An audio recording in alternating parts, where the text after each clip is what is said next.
We are all existing. We are all becoming. And if nothing else, we are proof. Living proof.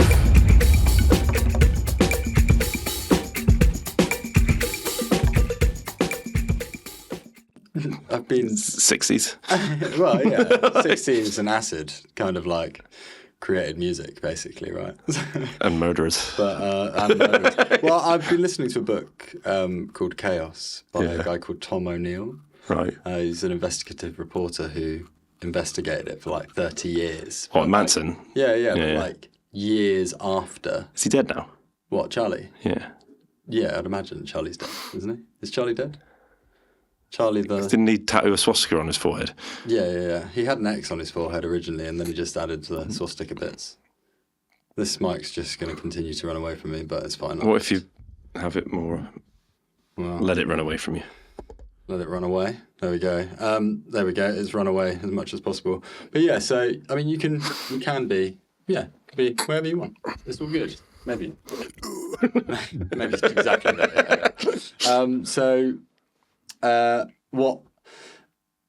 What I found out in this book was that Charles Manson had basically been trying to get a record deal the whole time he was in California, and a couple of the people that were like in his orbit in around him. One of them was Doris Day's son, who was a guy called something, I can't remember his name. But anyway, he offered him a record deal and then pulled out on it. And it was basically like you were starting to piece together, I'm not all the way through the book yet, but it's starting to piece together like, basically Charles Manson was just a bit butthurt that no one would sign him as a record deal, so he just started killing people. Like Hitler and his paintings. Yeah. Yeah. It was a pretty limited response considering. What? Comparatively. Yeah, comparatively, if you compare him to Hitler. Yeah. Actually, it was pretty tame. Right. He just went after some Hollywood elites. But man, like, I'd never really listened to the story of the Sharon Tate murders before. Ever. She was 8 months pregnant. Yeah. 8 months pregnant, and she got stabbed in her abdomen. It's like, who the fuck gets to the point in their life? Why did he go after her there? She lived on, what was it, 10005 Cielo Drive, which is where this guy who gave him a record deal, it used to be his house, right? And then they'd moved into it. So him and Tex Watson and like the girls, the family, basically, they'd all been there for parties. And it's not that he thought, I can't remember this guy's name, something, but it's not that he thought that guy was there. He just apparently wanted to shit him up, like make him scared. But he left that house with 4 months on the tenancy during his relationship with Charles Manson. This is all just in the book. I mean, I'm not not a Manson expert. Governing body on this. I've just been reading it like recently.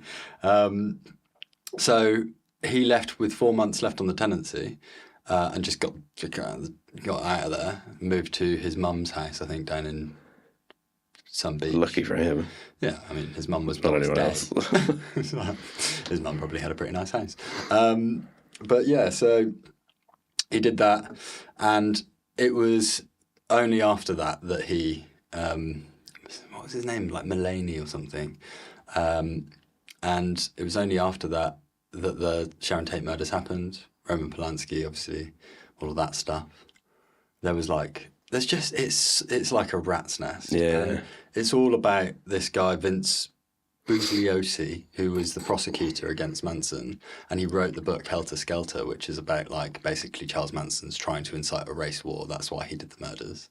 And this guy, Tom O'Neill's like, basically just doesn't believe him. He's like, this narrative's like really far-fetched, and he then goes through and basically starts to prove things like Bugliosi had notes that were stored in the DA's office that were written about this guy, whatever his name is, I can't remember his name, but they were written about him basically saying that he had seen Manson after the murders, and it was written in Vince's handwriting. Yeah. And then in the courthouse, when he was being interrogated, because this guy was interrogated, or like whatever it is, cross-examined for 8 days. This guy was cross-examined, right? Yeah.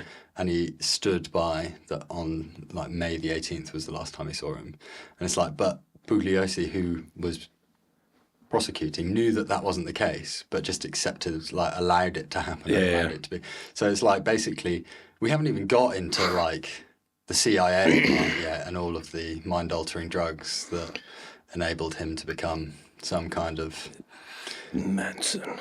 Well, Charles Manson, yeah. It's like, it turns out he kissed people's feet a lot. Do you know that about Charles Manson? I get that in the 60s, like, you know, probably did a lot of that stuff, didn't they? Like, Yeah. hippies and like communes and. Pretending to be Jesus. Is that what he was doing? Yeah, I think so. A lot of people thought he was the second coming of Christ. But Did you ever watch that thing on, was it Waco, Texas, where they had the massacre? for a second I thought we were talking about Jackson. Waco. Yeah, no. And the hostage negotiator guy is on the phone to this, I don't know when, I think this was in the 70s, and he's like, and then you hear the negotiator and he's just like, he's like, what are you doing? What are you doing, man? Like, you know, these people trust you, they love you, you know, do you not fear God? Do you not fear the Lord in what you're doing? And there's just silence, then you just hear this, I am the Lord. And the negotiator's just like hangs up. He's like, you got to go in. And this FBI's like, let's go. Just like. It comes to a point when you're like, hey, what are we going to do today? Well, let's go and murder a load of people, and I am God. Yeah. God's not going to be happy with that. Don't worry about that. Don't worry about that. I am God.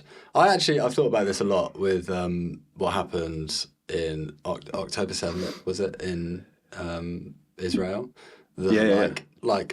Thousands of Palestinian armed men or whatever it was, like, came in and started just killing people, right?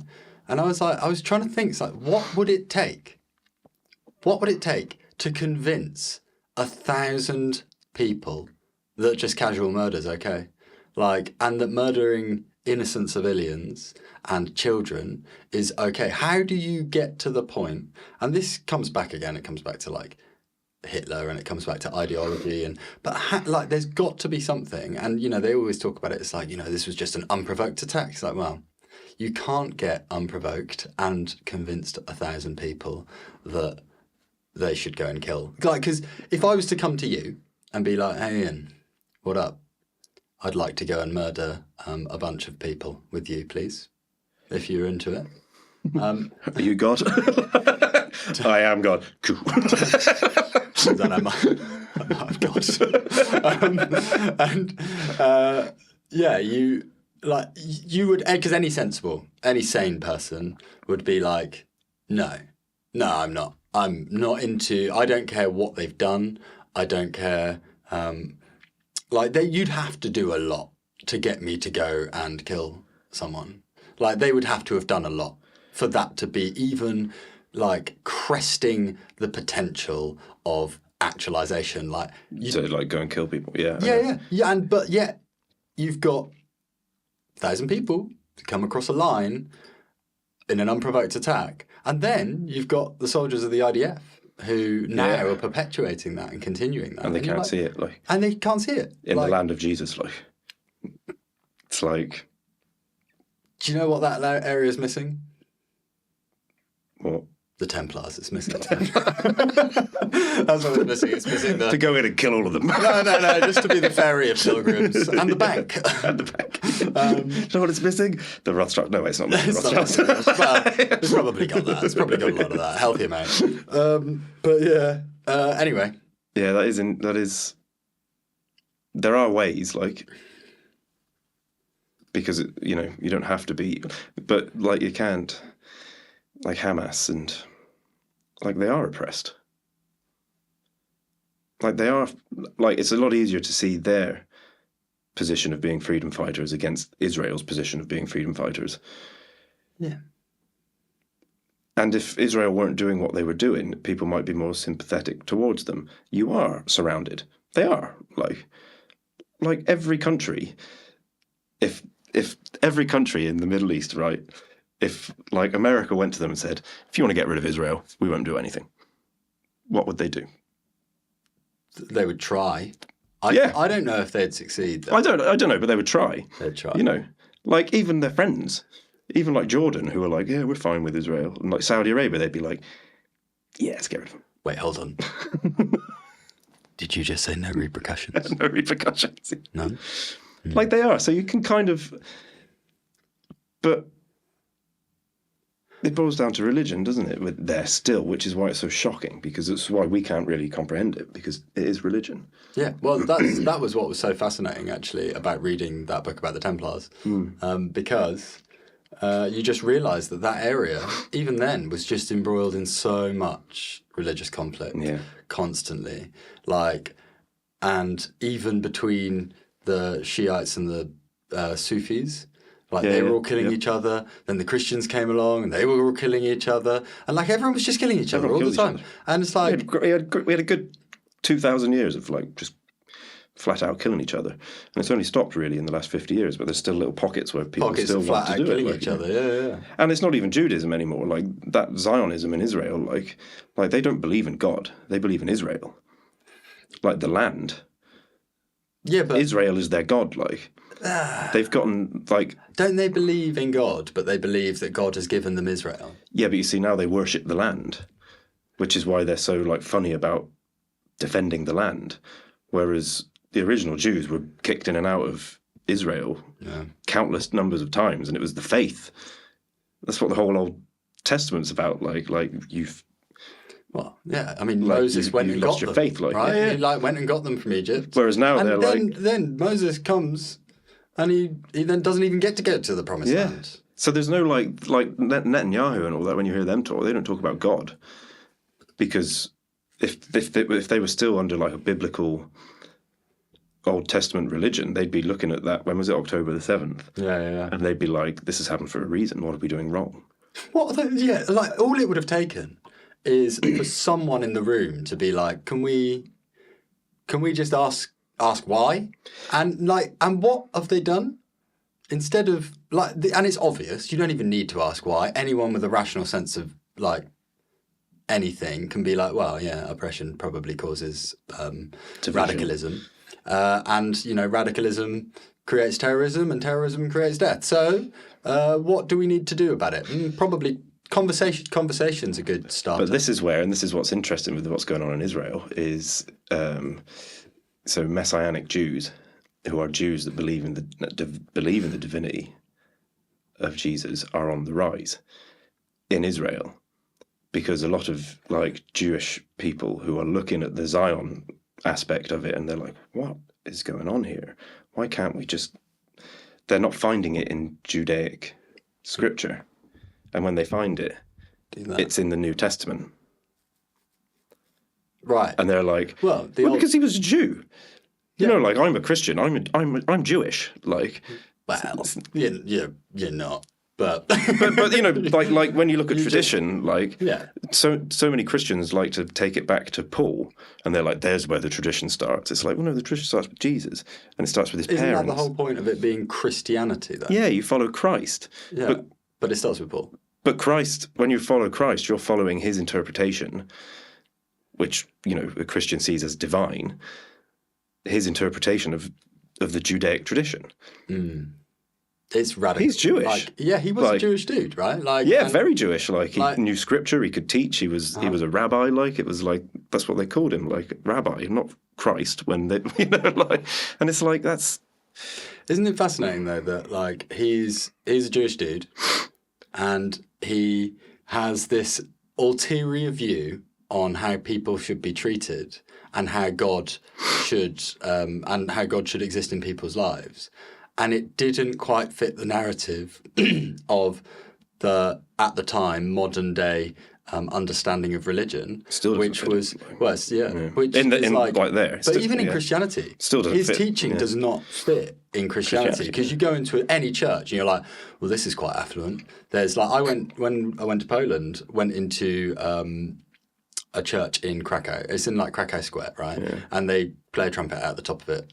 Someone will know what that is. I can't remember the name of it. You go inside, just gold everywhere. And you're like, well, hold on. This was built in a time when there was just peasants living in Krakow around it. It's like really, and everyone was giving all of their wealth. And what were they doing with it? They were buying gold.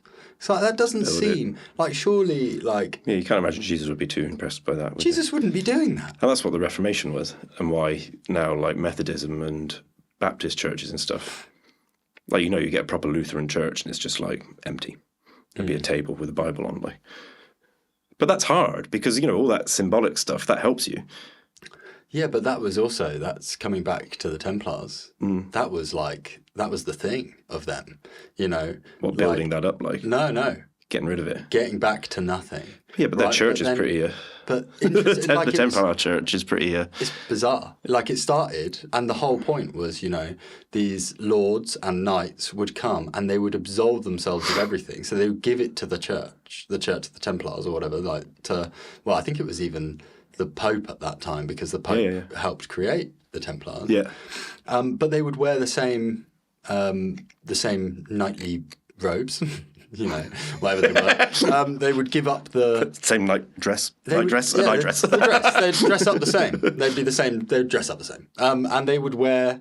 they weren't allowed to wear, fancy shoes. They'd basically give up all adornments. Their horses weren't allowed to have, amazingly, nice bits or anything. Everything was the same.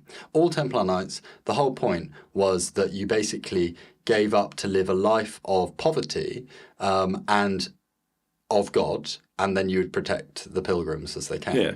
And somewhere, just like everything else, somewhere along the lines, when they were given estates and vineyards and the City of London, you look outside the City of London, inside London, and you've got the Templar Cross. Yeah. It's they were bankers. These guys, they ended up over 200 years. I mean, they only lasted for 200 years.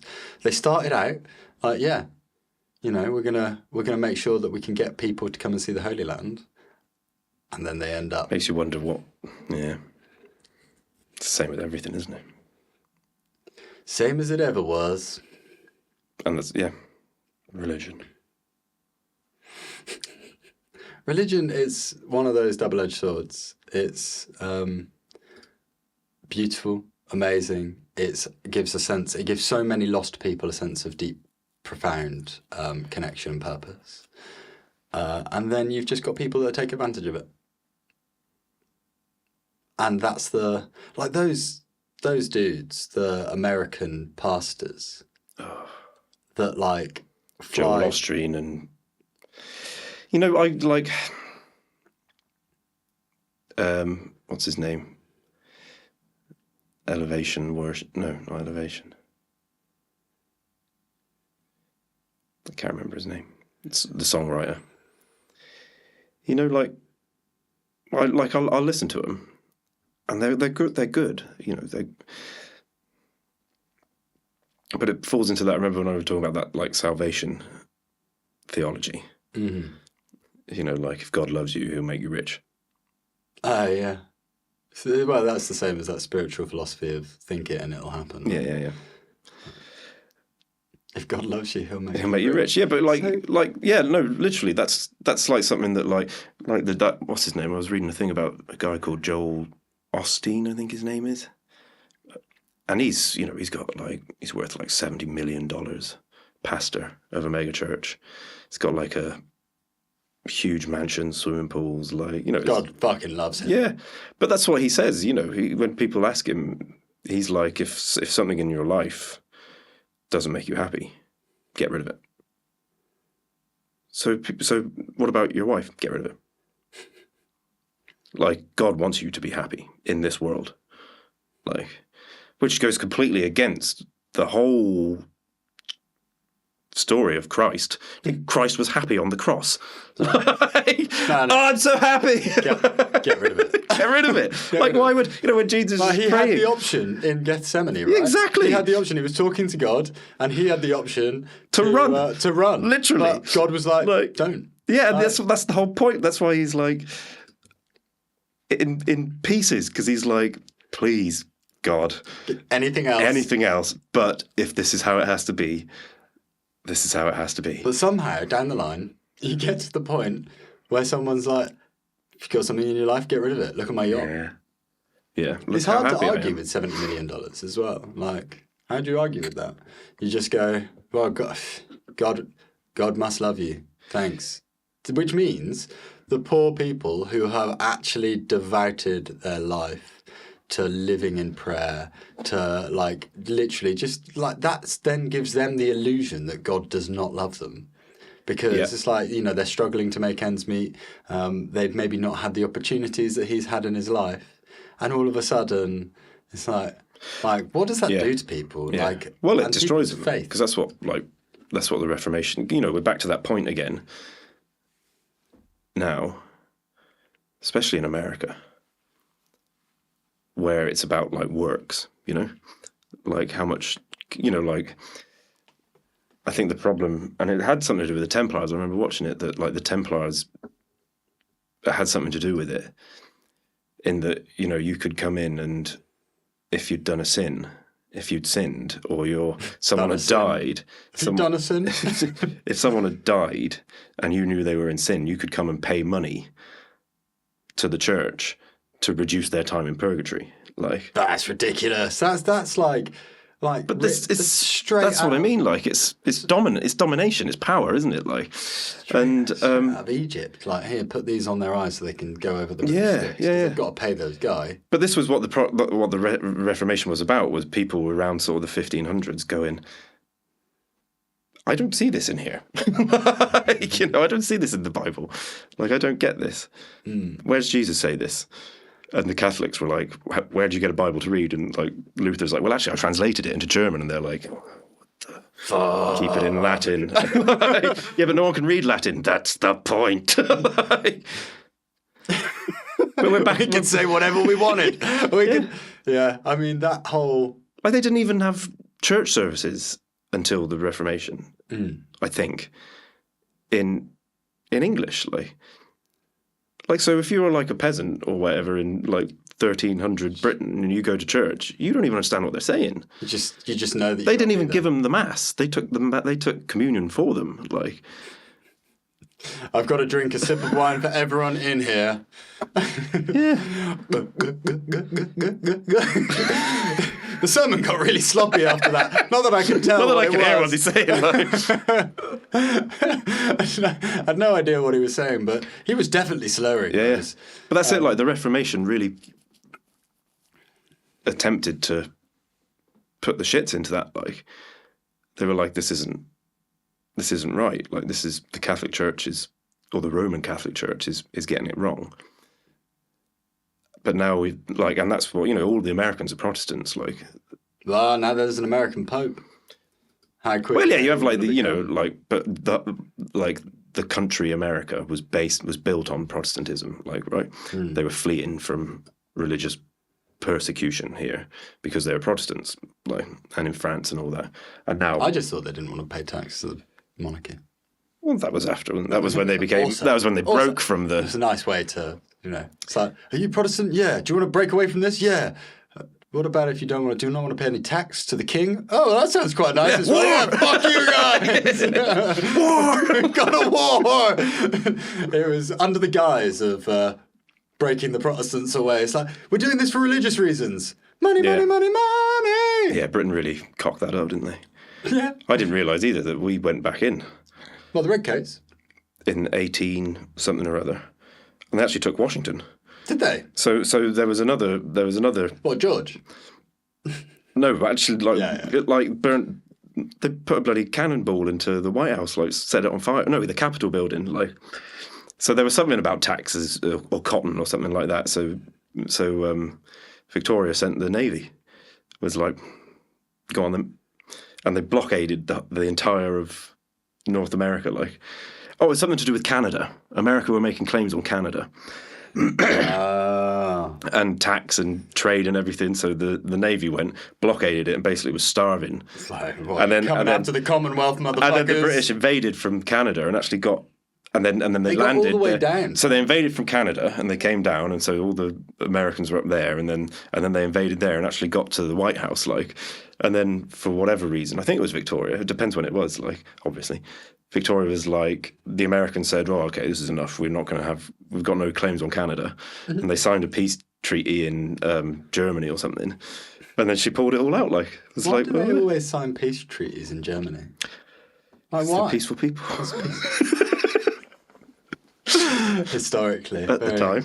very peaceful, good engineers. I didn't know that. That's fascinating. I didn't either. Like, They keep it quiet, don't they? yeah. So actually, in recent history, so only 200 years ago, we beat them. Yeah, we didn't. We couldn't have. Like, but there's no fucking way on God's green earth that we could get anywhere near them now. Canadians. Get the Canadians in. I'm not sure the Canadians could do it. Those dudes. Yeah. Those dudes. Carry on, please. Elaborate. Those dudes. No, how to Well, if World War II is anything to go by, but again, that's like 100 years ago. That was before Big Macs. just like everyone else. They'll be like, "Oh, I can't get out of bed. Fuck." Yeah, but go to war? comparatively, like the Americans are the same, right? So you just have like Big Macs and Newporn fighting Big Macs and Newporn. Like, so if the Second World War is anything to go by, then the Americans and the Poles should still be badass. Like, not as badass, but comparatively badass. Yeah. Probably more so the Poles. I'd say Let's more do so. this. I'd say more so the Poles. They don't have as much access to Big Macs. They don't have, well, and also, like, it's much colder where they live, so they're just instantly harder. As long as they stay in the north. As soon as they get into, like, Virginia territory, they start I wonder how long it would becoming take, less like, effective. You know, all these, like, classic medieval, like, warrior types, like, the, what were they? The Polish horse cavalry that wore the wings. Yeah. That Mateusz told us about once. That charged, like scream into battle. Charged the Wehrmacht. Yeah, exactly. And the wings would make loads of noise, like, and The last cavalry charge, wasn't it? They reckon. Yeah, and then you've got like the Knights of the Realm, classic sort of like British and French and like hardcore knights, and then you've got the Vikings and you've got the samurai. I wonder how long of not having McDonald's and not having the internet and like Netflix and stuff, how long it would take until those cultures all just circled back round to like, yes, Vlad, I'm ready to eat these mushrooms, get naked and run into battle. So what you're saying is if a fat dude stops eating McDonald's, it reaches a point where he realises he spots a muscle and he's like, oh, I feel like a man. Starts lifting, and then within 2 years, it's just like everyone's like, "Shall we get on this boat and go and raid there? We are quite big now." And I hear that they are all monks. What does that mean? It means they're not very big. They don't concentrate very much on the pressings. We run in and they pray, and then they go, "God will protect us," as we chop off their heads, and they still think God protects them because they have some idea of life after death that has more meaning than here. Whereas we have death, which gives us life in the after death. And then they try and invade America, and then they'd be like, "This guy says if we believe in God, he will make us rich." It's actually Look at his house. This dude. If God loves us, we will also have riches. I have found this book, Salvation Theology. It's like one of the most. It's not salvation. What's it called when you have prosperity theology? Is that what it is? Yeah, it's not salvation theology. That makes actual like more Jesus sense. Like I think it's prosperity gospel. That's what they call it. The prosperity gospel. We took the Bible and we cut about 80% of it out, and we just referenced the bits where they talk about anything like beer, wine, money, camels. Have you not heard the parable? It's easy for a rich man to get into heaven. I thought it was different to that. No. If you want to get into heaven, you must be rich. Yeah, but the thing is, with the Vikings, of all, like, their dogma was amazing. It's like, Yeah. like imagine, it's like you're God-fearing, maybe, you know, sitting in the Western world, and you're like, oh, I've got to live my life very well, and got to pray a lot, and murder is a sin, so I probably shouldn't do murder, but in the protection of my lands, I could maybe do a bit of murder. And then you get these dudes turning up who are like, if we die in battle, we go to Valhalla! It's like, fuck! Yeah. We've got the wrong thing to believe Yeah, you're in. like, I'm not sure this is mutually compatible. Those guys are going to try really hard. Which is like, it makes total sense why they came over to little old England and they were like, it is ours now. It's like, because every time people turned up to war, it was like, right, so we've got to make sure that everyone's protected. Take the priest with you. Make sure you ride the chaplain into battle, carrying the banner. It's all going to be good. He's dead. Fuck. Right, what do we do now? Interesting how they got... because they stopped, didn't they? And how they were like... Well, the Vikings became Britishized. Like, it's got to be money. Like, because... Yeah, it was like trading. They came over and they were, you know, they obviously came from a very different culture. And then they got here and obviously the first thing they do is like slaughter everyone because that's what they do. That's how you grow crops. But it's interesting that once they started, it actually stopped and were like, God, it's really tiring, this slaughtering these puny, weak Christians, isn't it? They're like, God, we're tired. And they look down and then they see these people that don't live their life based on slaughtering everyone. And they're like, what do you guys do for fun? yeah, and they're like, what do you mean we don't have to slaughter everyone? They're like, well, we have crop cattle here and grow things and have land and like Yes, but we respect each grow other. things too, but in the blood of the weak. Have you tried blood of the weak carrots? Turns out you don't need blood of the weak. They're like, what do you mean? We can just love each other? Like, Fucking hippies. yeah, hippies! It's exactly it, isn't it? Hippies! I fucking hate hippies 10 years later. Oh, we're all hippies now. Turns out they didn't realise that by taking mushrooms and being naked in a field, even if they were trying to kill people, hippies. Fucking hippies.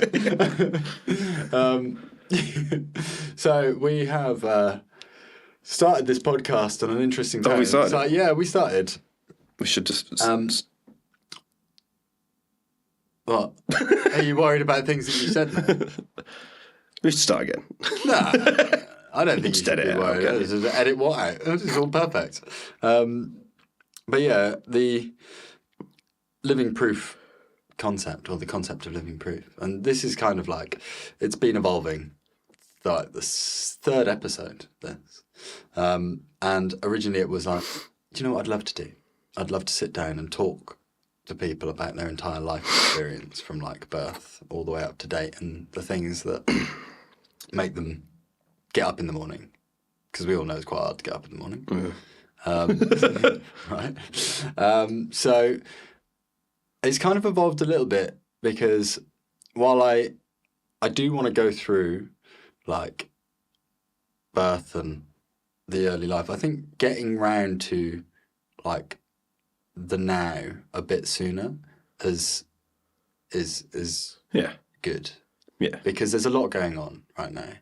And there's a lot going on in the world, and there's a lot going on for each and every one of us. And I think that is where combined experience comes into play. So, Mr. Eccleston, Iain Eccleston, brother of Hollow Crown, Lane Eccleston. Lane Eccleston. Where were you born? Dorchester. What, the hotel? In London? Yeah. Fancy bitch. No, hospital. In the Dorchester? In Dorchester. Right, okay. Where is Dorchester? Because I'm like, in my mind, I'm like, It's like Weymouth way, isn't it? what, down in Somerset way? Dorset, The Dorset. I think. Is that where your parents were living at the time? Yeah, we were in Weymouth. Okay. His dad was Navy. Yeah. So you were living in Dorchester for your childhood? Lived in Weymouth. Or Weymouth, yeah. Well, I assume so. Plymouth? No, Plymouth. I'm not sure. And how long were you there for, though? Well, we were in America, so then Dad worked for NATO. You jumped over to America pretty quick. Yeah, so... yeah. Right. I think we were in America a couple years.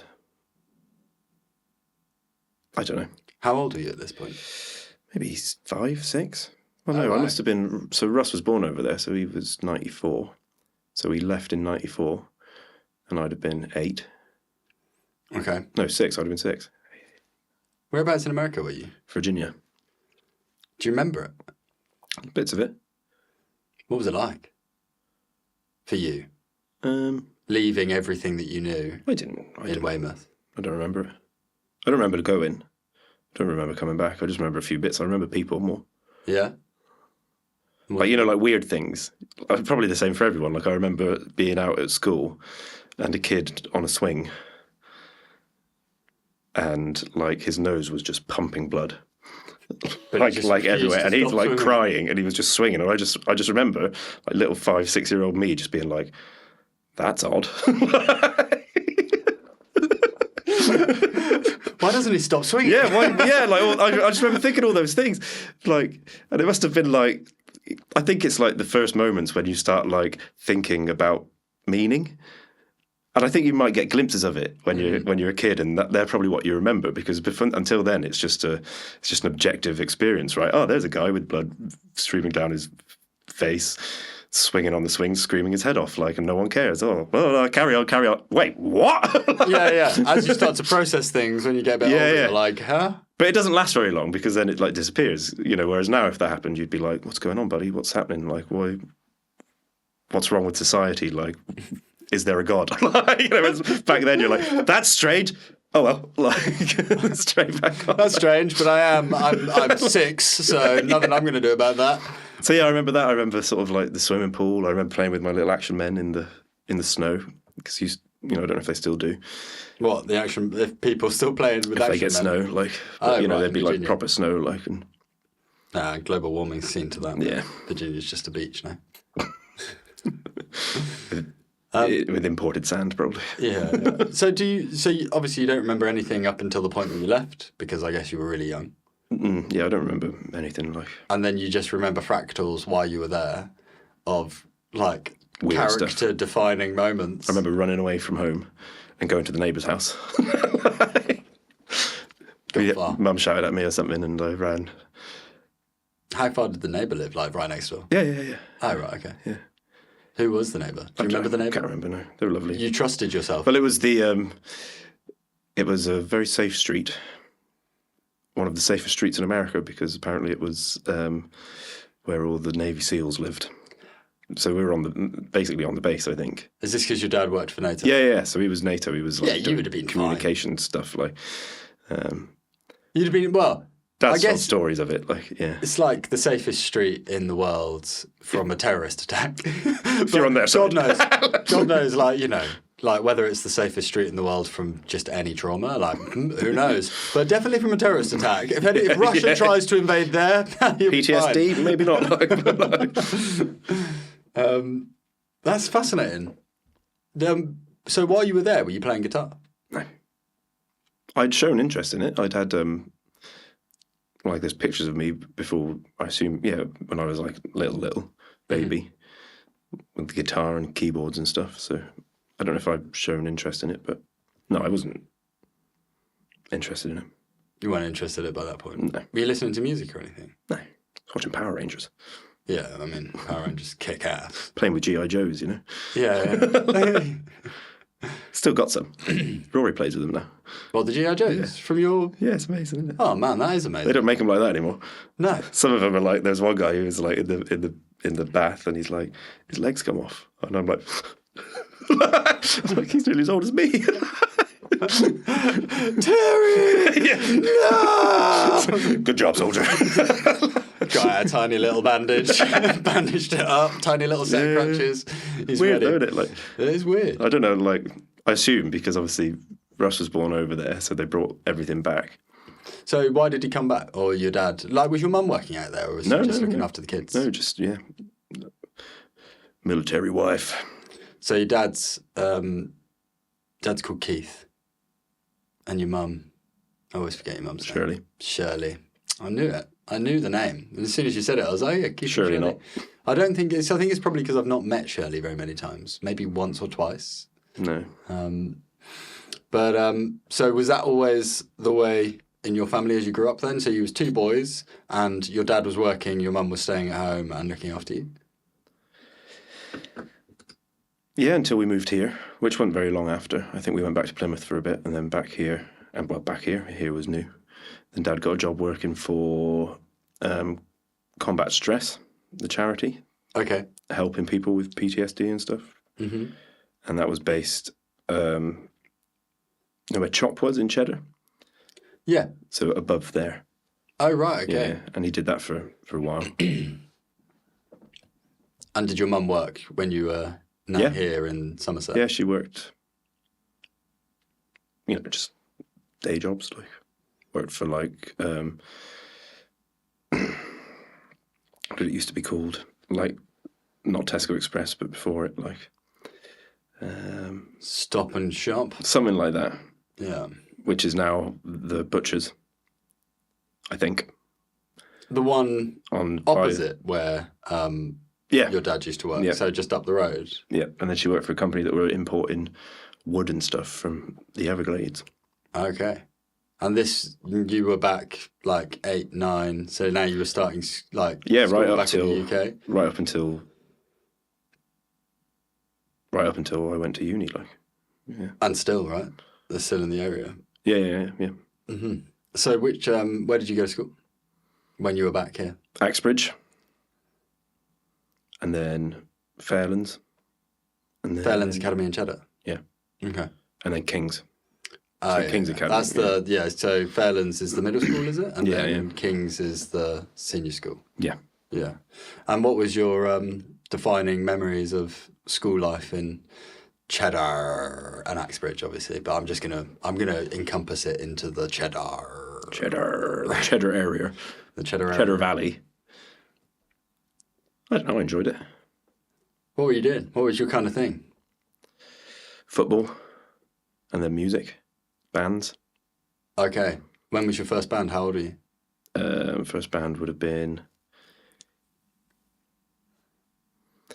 year 9. So that's like, what, 14? Yeah, so that's the first year at King's. A band with Ash Parsons, who lives in Draycott now. My girlfriend at the time, she was singing. Okay. And that was my first band. What was it called? Chevelle Avenue, named after the guitar. What, the guitar? The white guitar, yeah. Really? Yeah. Wow. And how long had you been playing guitar by this point? Started playing in, I'm going to say, year 7. Okay, so you're 12. 11, yeah, I started 12. playing, so I'm trying to use Olivia now, so she's 9. Yeah, about 11, 12. Right, okay. And that's when... Or maybe 12, 13, and then first band sort of... 14, year or so later. Yeah, so I've been playing like a couple years, say. Yeah. Okay. You weren't dropping the heavy riffs, but you were playing Stairway to Heaven. No. Trying to. Dan, the classic. Smoke on the Water. So, I'm just trying to like get a timeline here. You came back 8. So you were you're in Axbridge and then Fairlands. When did your interest in music, and what was it that gave you the interest in music? Do you remember was it the moment that you saw, I'm going to choose something horrendous just because, was it the moment that you saw Wham for the first time? Dad always liked music. He was into like prog. Oh yeah, I now he's falling in, asleep like, to a prog gig. Yeah. He's into lots of stuff, but I think when I was growing up, I just remembered listening to Led Zeppelin with things like that. But actually, I think the first time, like sort of year 8, so last year in Fairlands, was when Britney Spears came out. And then all of a sudden you realised that this is the possibility of music.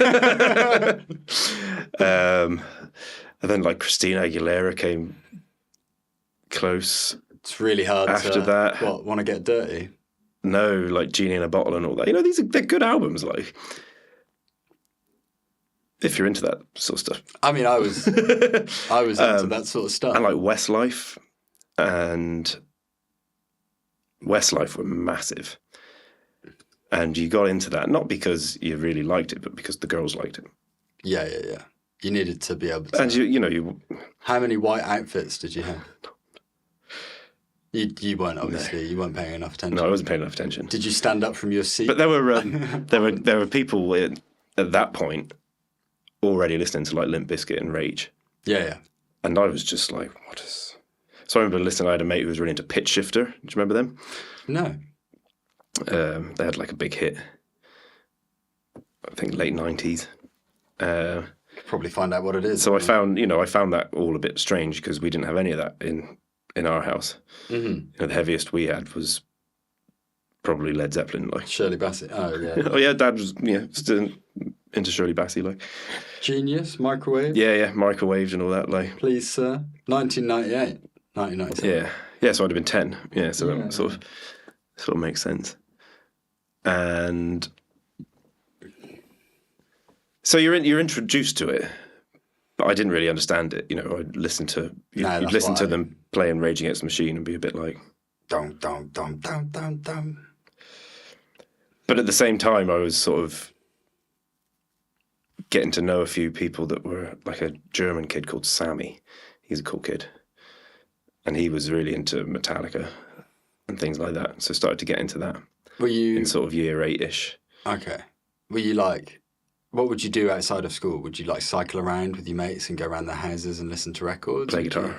You just play guitar? Play PlayStation. PlayStation and guitar? Play football. Okay, so PlayStation, football and guitar. And between those three things, did you do any of those with other people? Well, obviously football, you weren't just sitting in a football game, right? But just there he is, Iain, just sitting there doing keepy uppies in the field again. Why doesn't he turn up to practice? Guitar was like, obviously you do that on your own, didn't you? To begin with. Yeah. It'd be awful if you didn't. Was it a good way to was it a good release for you? Did you find that, what was the sort of impetus? Because to get to the level of skill that you've got with guitar requires an extraordinary amount of dedication, and it requires obviously like a huge respect and fascination in that instrument. You didn't just do it by accident. I'm trying to think. I think I've got it like, so by sort of year 7, so if I started playing guitar in year 7, what got me playing the guitar was Nirvana and Red Hot Chili Peppers. Wow. Okay, so not Britney Spears. So that must have been early. This just when in. did? Yeah. So it must have been so that must have been sort of year 6-ish when all that came out. Yeah. I'm getting because inevitably you spend a lot of time in one room at school, don't you? Yeah. So if you spend 4 years in one room at school and you've got memories of certain things that tie into music you were listening to, I think I'm getting confused with the sort of timeline. The timelines, like, yeah. But I know the first bit of music I ever listened to and was aware that it was a bit of music was Britney Spears. And then that slowly transformed into Kurt Cobain. And it's interesting. We actually had like the same, obviously. Same age, aren't we? Same age, but we had the same thing that drove us to play guitar. Although I didn't obviously then sit there and play a lot of guitar because I was too busy doing other things, which, that's why I say it's a huge dedication to sit there and actually like plug away with it. But I remember the first song that I went to learn on the acoustic guitar was Lake of Fire by Nirvana from the MTV Unplugged, which was like 96 or something, wasn't it? 97. Yeah, and still doing it now. Like I'm teaching kids that want to play Nirvana. It's amazing, isn't it? It's wild. Because what have they got otherwise? Like, if you get a kid that's never played guitar before coming up and being like, yeah, I really want to learn how to play, what's that really technical? Remember that? What is it? He's the guy who looks like a girl, and he plays electric guitar like ridiculously well. And my brain is not working. Come on, brain, do the thing. No, it's gone.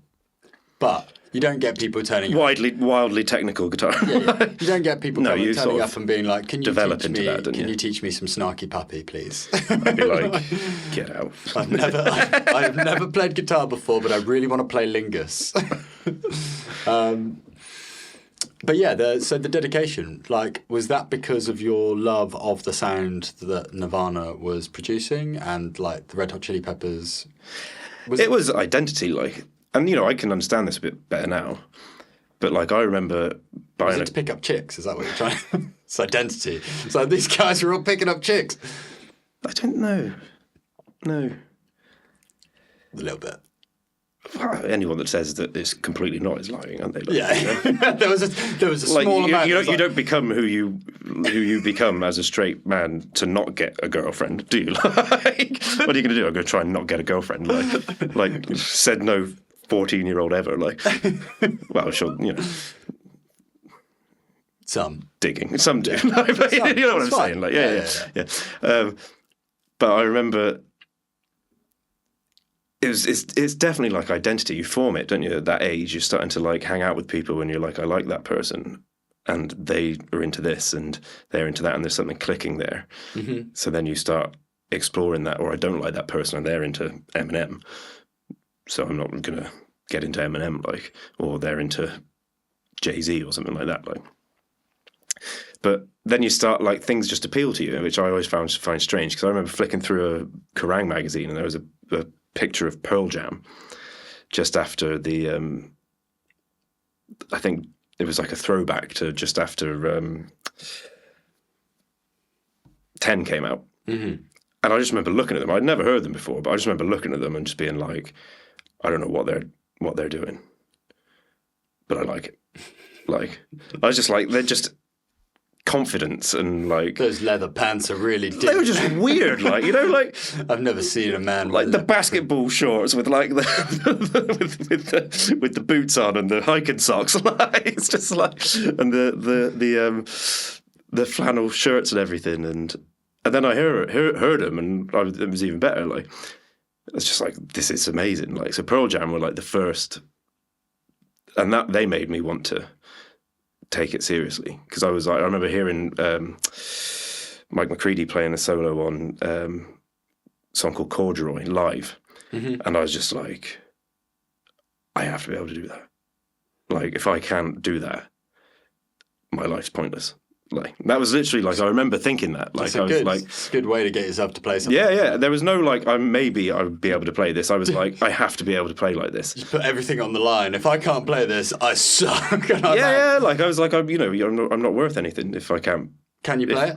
Yeah. I mean, you listen to it now, and it's, you know, it's nothing spectacular. Like, he's a great guitar player, but you know, it's because of what he's feeling. Mm-hmm. He's very feel based player, like, but that drove me. And then hearing Clapton, shortly after, Dad got me the Beano album, the Blues Breakers Beano album for Christmas, and that was it. Then hearing Eric Clapton, Blues Breakers, John Beano. Mayall, John Mayall. So 1966, I think it came out. Is that so? That was before he started Dire Straits and stuff, is it? Cream. You're thinking of Martin Knopfler. I'm thinking Martin Knopfler. Yeah, Eric Clapton was Cream, and do you know what? I always thought it was Eric Clapton that was like, "You gotta leave your microwave on." Didn't leave me. No, definitely not Eric Clapton. No. It's just been in my head for like my entire life. So thank you for correcting that, because I've been a fool. And that was where getting into the blues properly. Did you listen to a lot of like Clearwater and? No. I got really, after that album, I got really deep into like genuine blues. Okay. You know, not like rock. Is this when you started listening to Charles Manson then? Cease to exist. Yeah. But yeah, this is when you got into genuine blues, and that's the thing that like ignited the fire, was it? The blues. That like ignited like a secondary, an academic interest in music. Okay. Which I think is what sustained me rather than like playing it. I don't really like the guitar. Like what I found, like obviously I like the guitar, and that's what got me there. But when I got into the blues, I started thinking differently about music, which is what has kept it going, is like the socio-cultural, political aspect of it.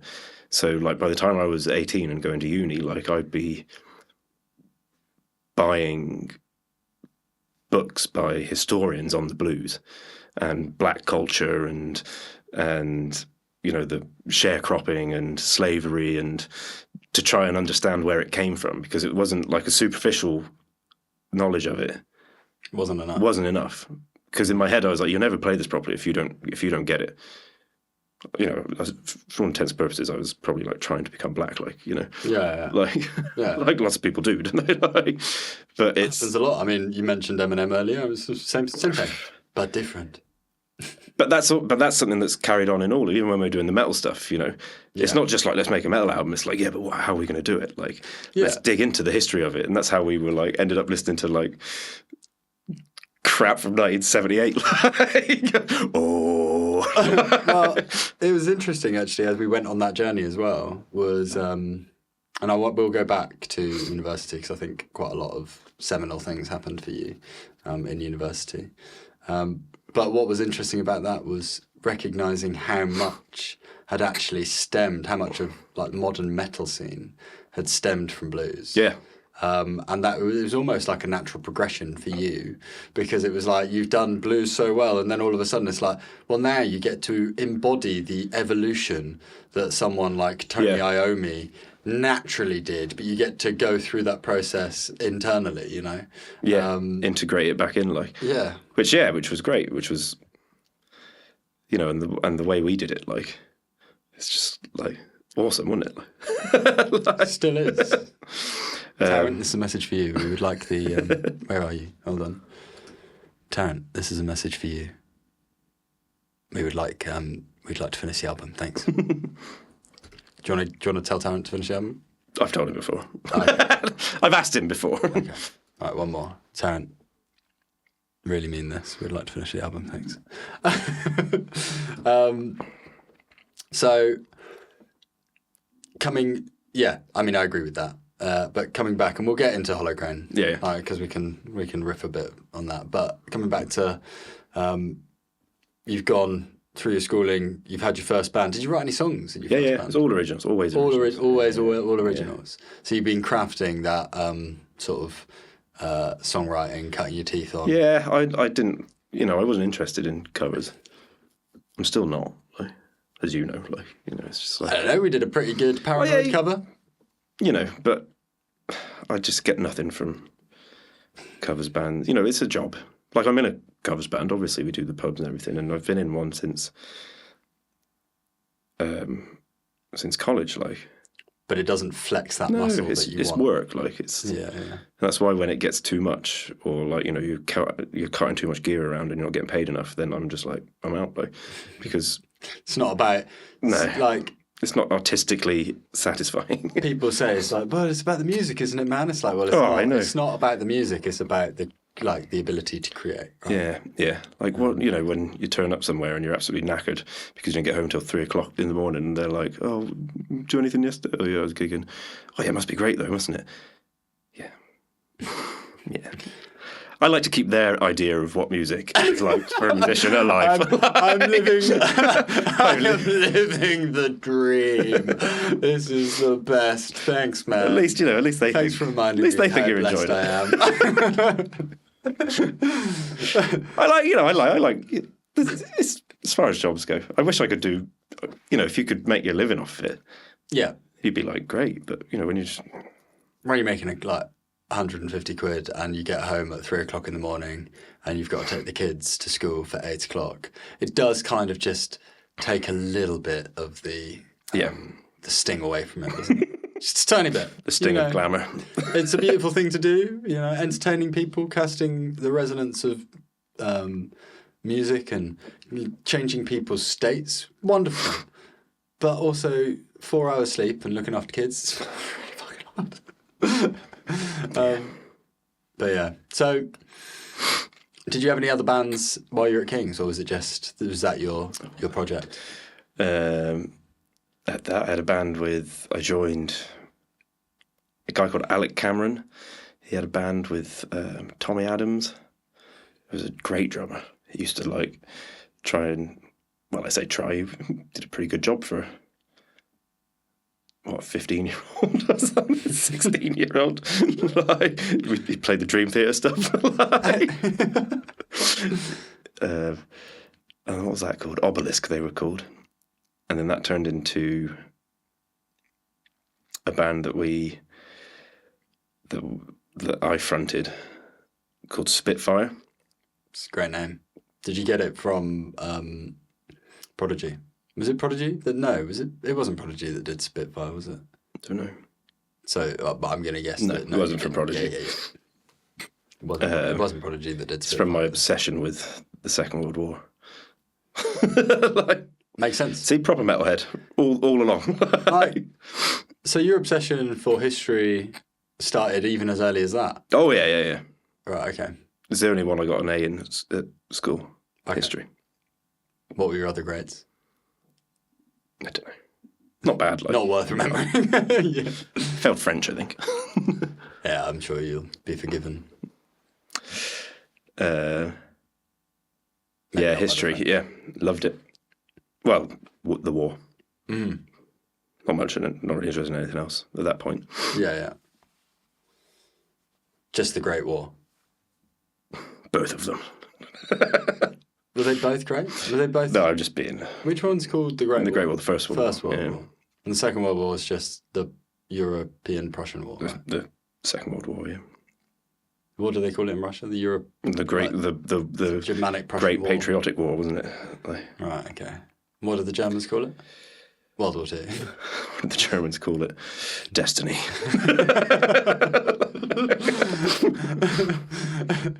Missed destiny. Yeah, failed destiny. Corruption. Mediocrity. We called it, we're never letting Austrians again. That's why Austria is over there. Yeah, so you had so Spitfire, and that was all again originals. And where were you playing? Oh, just like, we had a gig in the Bath Arms, like, played in some of the village halls. Cool. When Rockers was in Taunton, did you ever... When did you move here? What, Somerset? Yeah. I was older than Rockers. Yeah. Was around, I think. I was like 20-something. Oh, yeah. Yeah. Yeah, that was gone by then, I think. Yeah, cool venue in Taunton, I think it was. Okay. Owner called Tank, the biggest dude you'd ever seen. Like, and I remember Tommy sets his drum kit up and he's doing the sound check and he goes, kick drum. He's like, kick drum. He's like, Tommy's like, I'm hitting it. He's like, because he was a drummer, Tank, and he gets up on stage and he goes, get out of here, and he goes, this is how you hit a kick drum. Boom! And the whole thing goes up and he's like, goes back down, he's like, kick drum. Tommy's like, I can't actually play the drums like that, though. Can you get it to my level, please? you know, eye-opening, like, but that's what you need, isn't it, when you're like a young band? You just like, you learn how to... Learn how to... Yeah. I think part of being in a young band is learning how to interface with people who really fucking hate you. Yeah. Because you turn up to any venue to do a sound check because you're supporting some other band at some point later down the line, and they're like... I'm going to be here till 4 a.m. packing this down. It's fine. It's 12 o'clock in the afternoon. I've got to be here all night. Fuck you guys. All right, let's get through this quick. And you're moaning that you can't hear the third backing vocals loud enough in your in-ear monitoring system. That's why. Put it all in a box. Do it yourself. It's like, you do understand that I'm just going to get you a good sound for sound check, and then I'm going to destroy it completely when the actual show starts. It was always the same Yeah. as well. It was like, I had a theory that it was pointless to do. They should never have done it. Like, just say no. Like, just say no. Like, tell me what you've got, and I will set up some stuff for it. But then what I'm actually going to do is I'm going to sound check the main band, and then you're going to get the same levels as them for the whole thing, because I'm refusing to compromise this, and I'm not going to write notes.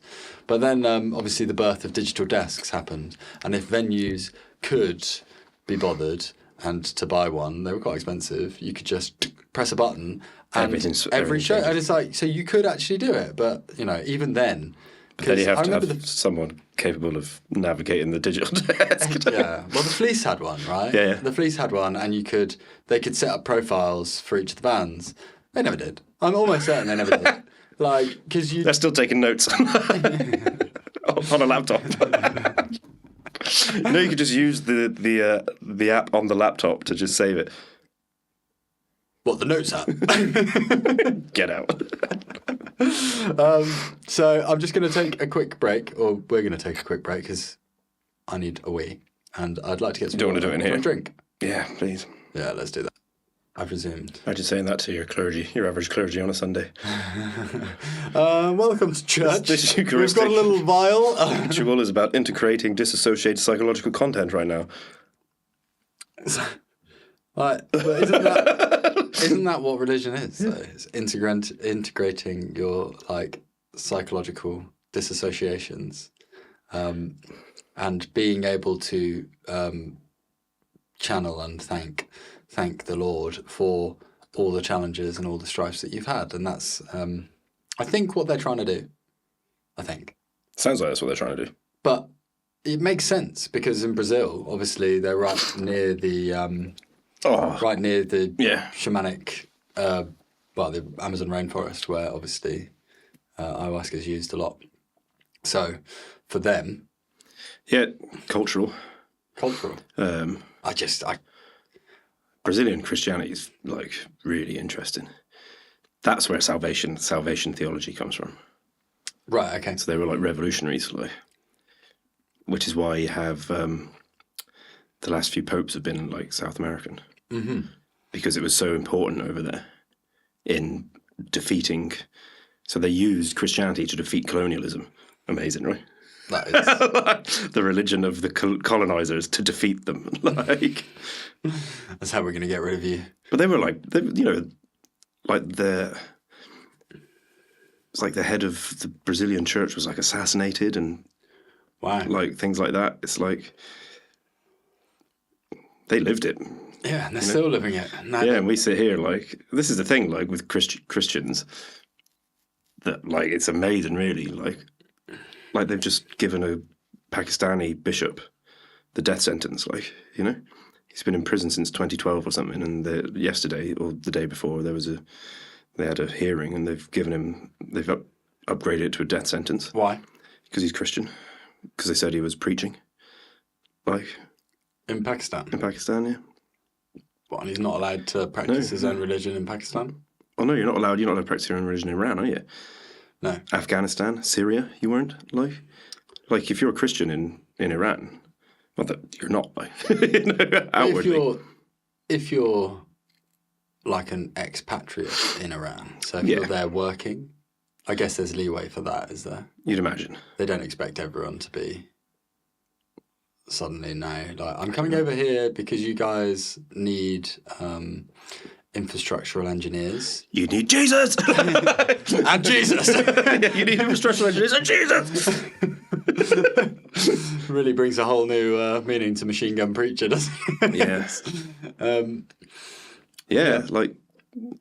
I've got a film, I haven't watched it, but about there was, I think they were in the French monastery in Africa somewhere, and they were there to help the locals and build wells and schools and bring doctors over and everything, but they're proper monks, Catholic monks, and in a predominantly Muslim country, and the Sunni and the Shiite thing, and this group picked up some of the opposite Islamic sect and beheaded them or something, and then they put out a public thing and they were all foreigners or non-Muslims leave. And these monks were well, what do we do? Do we leave? But they didn't leave, and they were all killed. I think one of them survived. How they still went out and engaged, and it's that's, you don't know until you're in that position. You are being targeted for your faith. That is basically will you die for Christ? That's fucked, isn't it? Will you kill for Christ? Is the that's what the Templars. It's exactly the same. It's again. It's they were surrounded by a religion that did not abide by them. And, you know, in Jerusalem, they had taken the mosque as their sort of the Templars' main temple, main house. And it's like... See, like they probably didn't think of it like that, though, did they? They probably thought of it as, would I die for Christ? I'll go over and I'll defend you. I don't think anyone would be like, I'm going to kill for Christ. No, the Templars were like, they rewrote, so the Pope rewrote parts of how Christians could be at that time. I can't remember which Pope it was, but he rewrote it because of a bishop in France, I think. Yeah. Because it needed to allow them to be able to kill. Yeah. And therefore gain passage to heaven through killing non-believers, basically. So it's wild. It's completely and utterly changed. There's nothing in the Bible that says you can't defend yourself. You know? Yeah.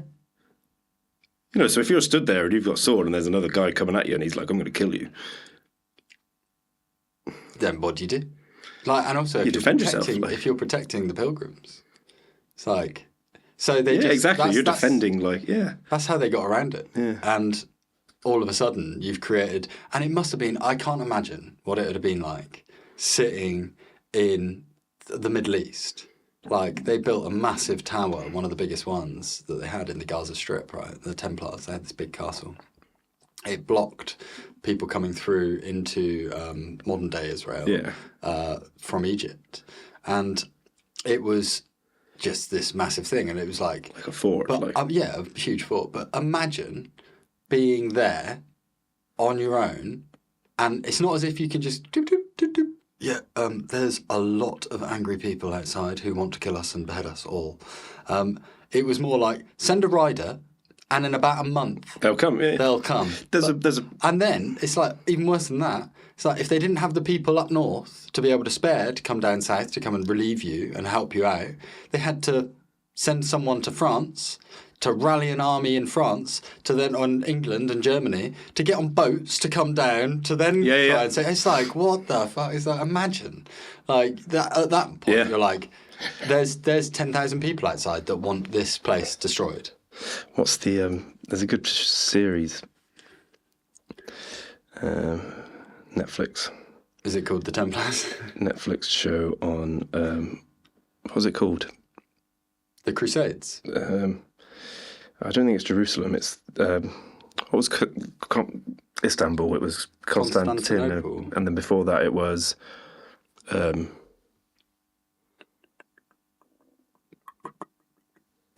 don't know, man. Constantinople was where Richard the Lionheart. Yeah, but it was something. It was named something else before. It was where they stopped what was it called? On their way down, right? Constantinople, and then it became Byzantine. The Byzantine Empire. Yeah, so it was Byzantium. But when it falls, there's a really good... Or it might be Jerusalem. I don't know which city it is. And it's about the first sultan approaching the walls. And he takes... It must be Jerusalem. And he takes Jerusalem for the first time because he's got cannons. It's like he's using this engineer who's developed these massive cannons that can get through the walls. And it's brilliant because they're all coming and the king's just like, we'll be all right. Like, it's just them Persians or whatever coming again. But then he realizes and he's like, shit, we're in trouble. And they're like, help's months away, like that. And then these Italian guys show up. There's only about 200 of them.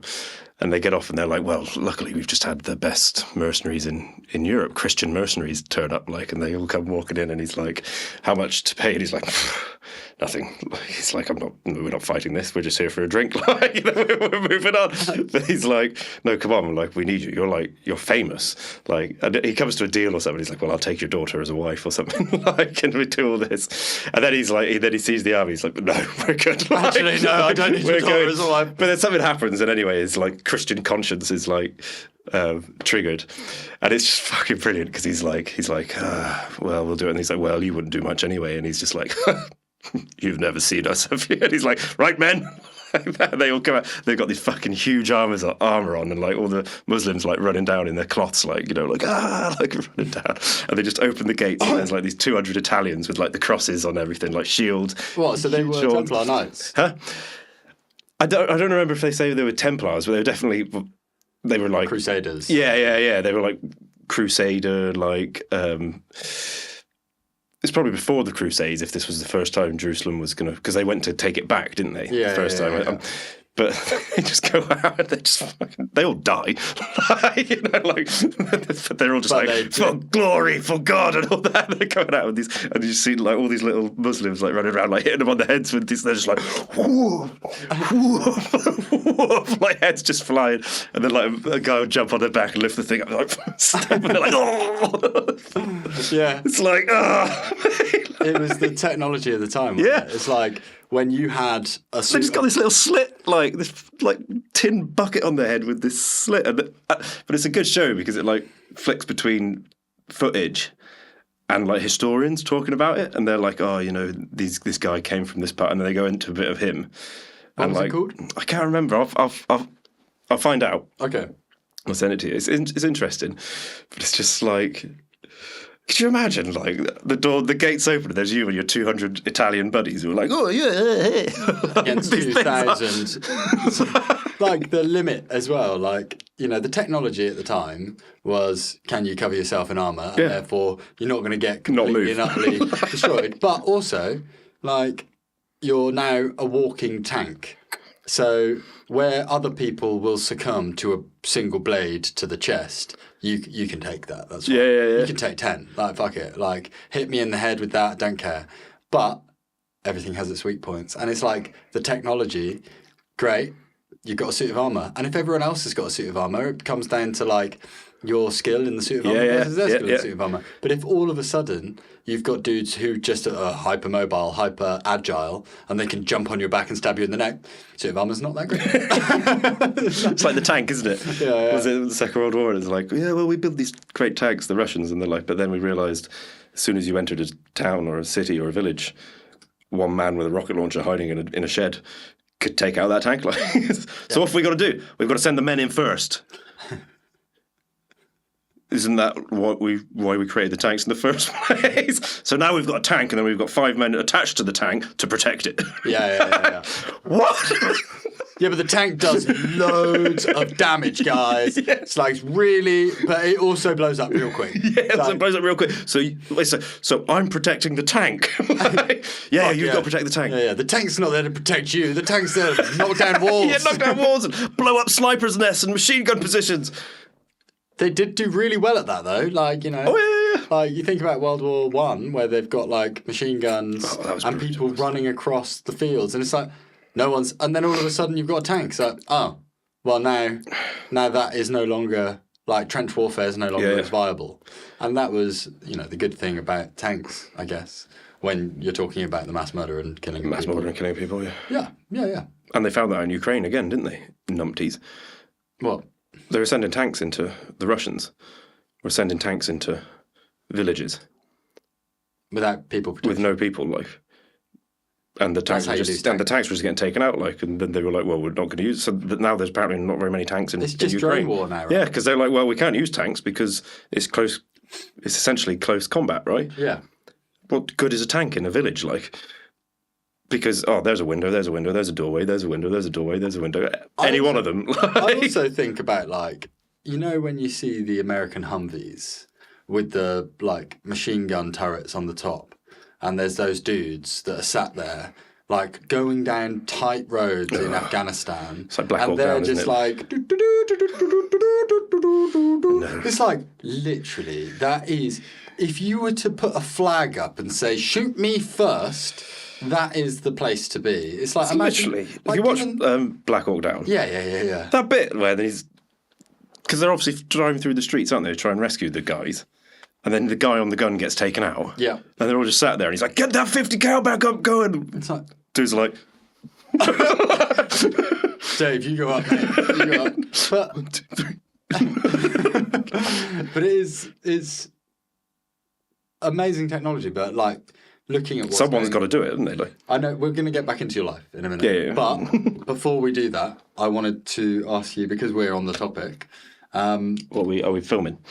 Yeah. We have been filming. More unethical behaviour. No, it's like I said. I'm pretty sure I said we're filming now. Maybe. I might have done. I can't remember. But before we get onto that, I'd like to just get your thoughts, because I think we're at a precipice now with warfare. Like, what happened over the last couple of days with the Operation Spiderweb, was it, in Ukraine? Have you seen this? So they, over a year, have planted a series of, like, bomb drones over Russia, like near military bases. And what they did in one afternoon, like in an hour, basically, they blew up like 36% of the Russian bombers. So they were flying these bombing drones straight into things, and they just all appeared, bang! 36% of your bombing capacity is now gone. And like, it's a sort of it's a real change in the dynamic of warfare, because all of a sudden there's this entire new technology. I mean, we talked about armour being a technology, but this is just an entirely new technology. Drones. Drones, yeah. Could all war now be fought with drones? Like, because I don't see, like, now, where does it go from here? It's like it has to go to robots, obviously, but then the robots are susceptible to drones. The problem is, isn't it, is so after the Second World War finished and the Soviet Union didn't have nuclear weapons, so that was a new technology then, right? Yeah. This nuclear weapon, like, and Russia didn't have it. The Soviet Union didn't have it. But what they did have was a far superior and far more effective physical force, right? So the worry that what would become the NATO countries had was, if Russia, or the Soviet Union, decide to keep going, we will not be able to stop them. Mm-hmm. Because it was the Red Army, like, you know, like they were unstoppable at that point, like. So, and then you had like the table deal with Churchill and Stalin, where he gave them, you know, they carved up Europe on the back of a napkin, like, mm-hmm. you know, like you can have 80% of Poland or whatever and all that stuff. Formation of the USSR. Yeah, which became, eventually they'd incorporate all like Latvia, Estonia and mm-hmm. Poland and Czechoslovakia. So America were actually on the border of Czechoslovakia, the Allies, like the Western Allies, but they didn't go in because Stalin was like, that's mine. And of course, with the like more democratic Western way of doing things, it was like, well, the war's finished, or it's nearly finished. We don't want to risk people dying, taking a country that we don't need to take. Whereas Stalin was like, I'll kill everyone. I'll kill whoever I need to take Czechoslovakia. Like, he had a bigger picture of it. But the point was that like Truman and all that were aware that the only way they could actually beat the Soviet Union was by nuking it. And there were people in America that were like, nuke them. Mm. Like drop everything we've got on the Soviet Union. But then people like analysts and strategists were pointing out, they were like, and then what? What'd you do then? Because the Soviet Union is so vast, it'd be like nuking America, right? Yeah. Like, well, you can't get everyone. And then what happens? They were like, well, within 10, 15 years... Mutants is what happens. Yeah, then you get mutant Red Army. Like, you'd have a mutant Red Army. Like. So they were like, you know, it's pointless because you don't have the men. If you're going to nuke Russia, you have to have the men to move into Russia and occupy it afterwards. Yeah, but they didn't. But they didn't have it. So they were like, well, we've only got one realistic strategy left, and that's to try and placate them. Like, it's got to be the same now as well, though, right? Like, yeah, which is why, you know, when they talk about war, I don't believe it. You know, Keir Starmer's like, we're getting ready for war and all this. It's like... With what? 12 submarines. It's like, we're going to get 12 submarines to back up our 40,000 people that are going to turn up. It's like, in afternoon, gone. Like, and that's not even if you take, like, ideological, social things into consideration about, you know, would we even be able to raise a public... a common army now, like we did. I wouldn't be fit enough to go and fight. when you look at footage from Ukraine, it doesn't look like Zelensky cares that much about that. He'd shove you up in there anyway. But like, you know, we're not talking about holding them back. We're talking about winning. So what we're saying then is Keir Starmer completely fucked this up because like investing in 12 submarines is going to cost quite a significant amount of money. Whereas actually, for that same amount of money, you could have quite a lot of drones. You could just have drone encampments all over the UK. Nothing will ever come in. It's like you've stopped it. If a bomb comes, drone. They might be doing that as well, drone. They? And then it's like if you want to go and invade, like you want to stop Russia from invading Poland, send some drones. Like Just I know, drones. like I know we've been at the front of a lot of that sort of stuff because we were in there. We were training the Ukrainians up, weren't we, on drones, on like cyber warfare and things like that. Like I think we're quite on the edge of that sort of stuff. Like. Yeah. But yeah, I see what you mean. Like, would we be better off? But then I think what he's talking about is offence as a defence, right? He wants drones. But drones if you're just doing offensive. that as for a defensive measure, no. Oh, you mean both. like building them and shipping them out? It can be both, right? If you've got an amazing drone manufacturing capability that has like computer vision on board, machine guns, grenades, bombs, it's like you no longer need to you can go and just blow up infrastructure. You don't you can actually now in this time start to minimize human casualties because with a drone you can be very targeted. Yep. Russia has been bombing the hell out of Ukraine to destroy its infrastructure. However, a bunch of drones could have just gone and done that. I think they've tried that, though, haven't they? And a lot of drones get, well, according to Ukrainian media, like the last one, they said 500 drones flew over or whatever, and 485 were shot down. Yeah. Well, you're not flying them low enough to the ground then. What you need is a lot more teenagers. Well, that's it. That you need a lot more teenagers sat there with virtual reality goggles on, flying them through trees. No one's shooting that down. And they're using fibre optics now as well, aren't they? Because on the front lines they've been jamming the drones. Right. So now they have like a 10, 20 kilometre fibre optic wire. What, on the drone? On the drone. Wow. And they're flying it low to the ground and avoiding anything that can catch the fibre optic wire. Teenagers, man. How much Fortnite have you played? Quite a lot, yeah, quite a lot. Get in that seat.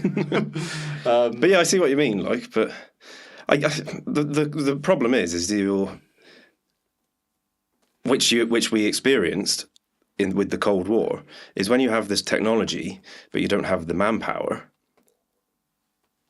you're looking at perpetual war. Yeah. Because so what if you can beat Russia?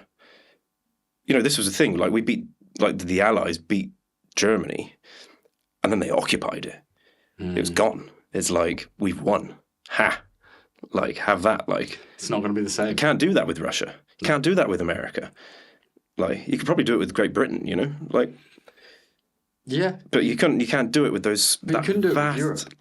You couldn't do it with Europe, no. It's just too big. And also, there's too much technology now that if you were even edging close to it with fusion bombs, hydrogen bombs, all that kind of stuff, that's going to take out a significant portion of land forces. If you're sending 1 million strong army now, say Russia sent 1 million people to come down and Poland felt threatened by it, they could just be like, right, we're just going to drop a nuke. We're going to drop a nuke there on those people there because that's going to take out 40% of them. And that's now we're only dealing with 600,000 rather than 1 million men. And then we're also just going to so there's so much more in the way of it's not as clean as it was. Do you know? And it wasn't even clean then, No.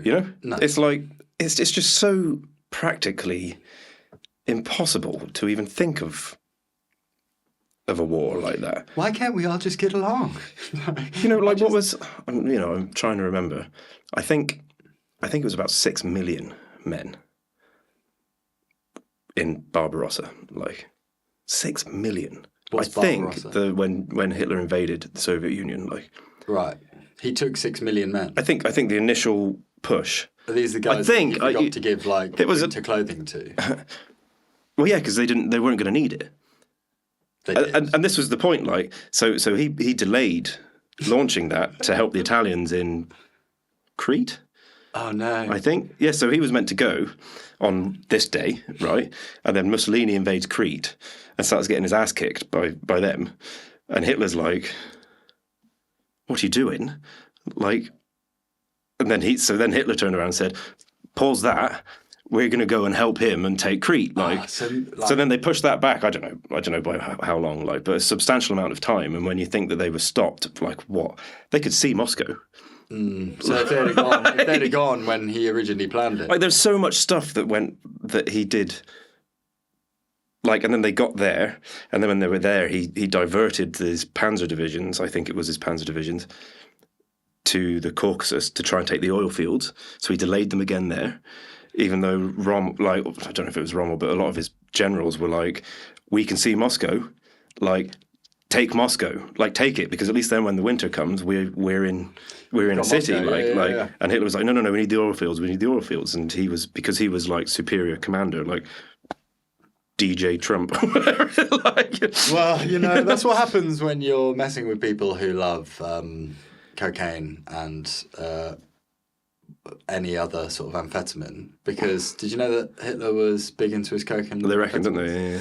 Yeah, and so much so that he was trying to convince. Imagine sitting in the general's room with Hitler, and you're all there. He's like, guys, I think we should give all of the frontline warriors this white powder. It's pretty good.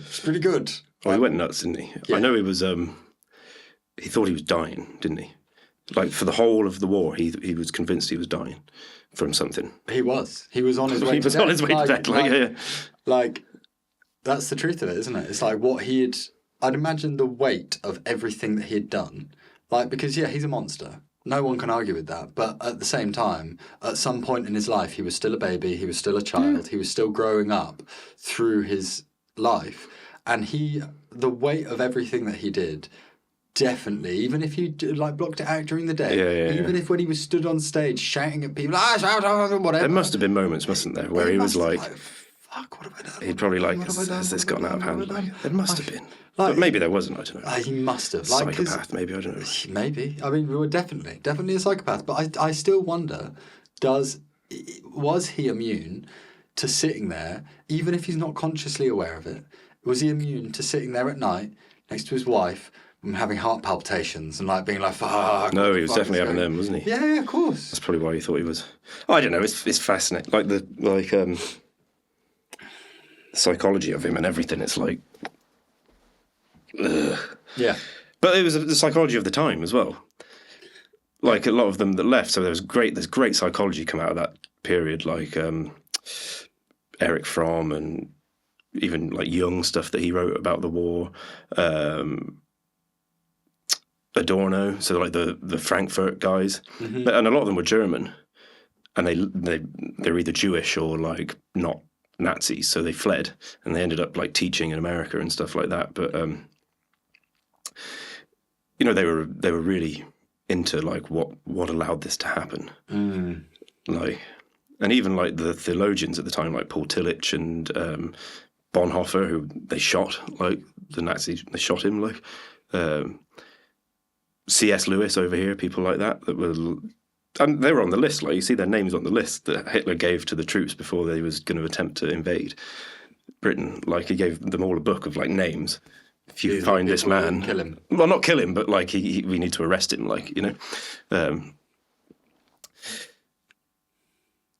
getting into it's we were saying before, what makes you kill someone? How would you? Well, from a very simplistic perspective, and it is hyper simplistic, right? But World War I happened, and at the end of it, the sanctions and the desperation that were faced in Germany was so much that they could accept it. Yep. So they could accept someone to come along and break the shackles of Western domination, even though they're part of the West, of that domination of the rest of the European things on them. And that's how how you harbour it, Yeah. And it's there might have been a load of moments and things that happened that built up to that. But when you look at it from a top-down view, that's the reason. There's also to throw in the mix there, because you're right. The the Versailles Treaty and all that, and the recession, and then you had the Great Depression, didn't you, in America, which obviously hit Europe and Germany especially, like. But also like the Russian Revolution, and this is why it's still so relevant and people are so naive to it, is that Hitler rode into power off of the back of ideological warfare and converting the middle class to fascism. Right now, so you had Lenin. So at the end of the First World War, 1917, Russia surrenders because Lenin. You have the Russian Revolution. So Germany beat Russia in the First World War, practically speaking. Right, Lenin comes in, and then eventually Stalin and everything, and you have the start of the Soviet Union and communism. Right, straight after the First World War, you have the, what was it called, the Spartakan uprising in Germany, which is why the Freikorps. So after the end of the First World War, they let all the German soldiers go home with their guns, because this was Britain, because they were on the midst of a communist revolution in Germany. And they said, well, if you can go home with your guns if you'll put it down. And they had the Freikorps, and they went down, and there was two, Rosa Luxemburg and another guy, and a guy that worked with her, and they shot them. There's pictures of them, like, shot them, chucked them in the street, like, you know, because they were like communists. So there was always this fear of communism. And like, the Soviet Union invaded as soon as they'd finished the Civil War there, and Lenin had won. Stalin led and Trotsky led the Red Army, the now Red Army, into Poland to try and get to Germany to aid the communist revolution in Germany, like. And Hitler was there, and he hated the Jews because he thought that they'd stabbed them in the back. The stab them in the back theory, that the Jews had surrendered to the Allies at the end of the First World War, and he hated the communists because he blamed them, right, for what was going on. Like, so it's like, it's all ideological. It's all left and right. And Hitler was, people say, oh, he was right wing. Like, officially, yeah, fascism is right wing, but when you read the academic books on it, there's no definition for fascism. It's very economic, it's very ideological, and it's like, who do you hate? Yeah. Now, if you hate left wingers, very familiar, doesn't it? Yeah, and that's where we're heading now. And people are too naive, or maybe or too unwilling, unfree enough to recognize it, because it's a, communism and fascism is built on hate.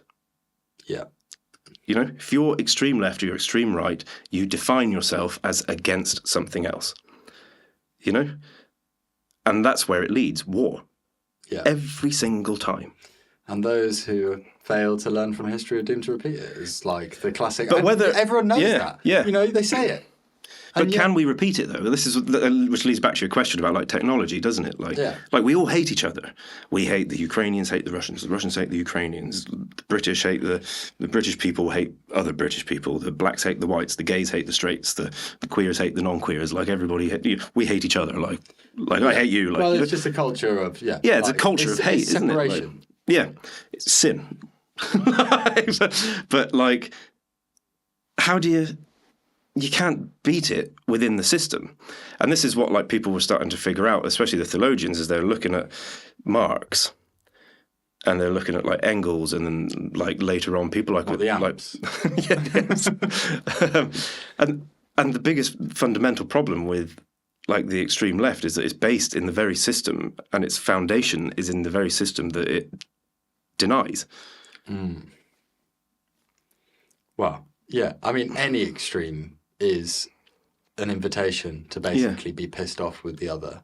I was thinking the other day of this kind of, like, it was like a bit, basically, which is like what do liberal people want? Like, what does the left really want? They want freedom for everyone. Like small L liberal, like modern liberal. Like modern liberals. Yeah. They want freedom for everyone. They want to stop the meat trade, maybe, and they don't want to destroy the planet. It's like these are all fairly noble things that they want. Like, it's not, you're not being a dick about it. And then what do the people on the far right want? It's like, or the traditional right, let's say. So they want family values. They want to make sure that their communities are able to thrive and that they can prosper economically, and they want opportunity. Yeah. Again, it's like not bad things to ask for, and yet somehow they're so opposed to each other that you get people out in the streets burning each other's cars, having fights over, like, can't you just want all of that? Can't we just have the ability to be like, yeah, I want to be able to have my family and to raise my family and to have an opportunity to work, and I want other people to have the opportunity to work, and I also want there to not be wars, and I also want people in third world countries to have the same. Yeah. It's like, why can't people get like... But it's because... See that. Yeah. You know? So the reason why you can't see that, and you can't, you can theoretically see it, but the reason you can't achieve it is, and this is where Marx, I think, and like the new left that sort of came along in the just after the war, this is where their theory was like spot on, I think. Their conclusions I can't get on board with, but so when you say, why can't everybody just want this and this? The problem is that our economic system, the way that it is now, doesn't actually allow for it. Right? And this is like, there was an economist, Friedrich Hayek, and he wrote a book called The Road to Serfdom. And so he would describe how we live now as we're serfs. The idea of levelling up, of social mobility in the UK is now abysmal. Mm-hmm. If you're poor, chances are you're staying poor. And the only way you're going to climb out of that is through sheer luck. Mm-hmm. Like, that's not a system, Mm-hmm. Like, hard work gets you nowhere. Hard work, generally now, if you work hard, you're working stupid. Yeah. Like, so the system has failed. And what's changed, because it didn't used to be like that. And his whole point was that the downfall of capitalism was inherent in capitalism, is that the more that money got centralized. So I use, like, you take Spotify, mm-hmm. right? So you go back to the 50s or the 60s and even the 80s to a certain extent. Sony, EMI, Warner Brothers, the record labels, what do people want to listen to? Mm-hmm. And then you find that band. So if you're a band and you're working hard and you're out and you're touring, probably making a living off of touring that you can't do now because people didn't have the internet to stay at home and watch Strictly Come Dancing or whatever, right? People would come out and watch you.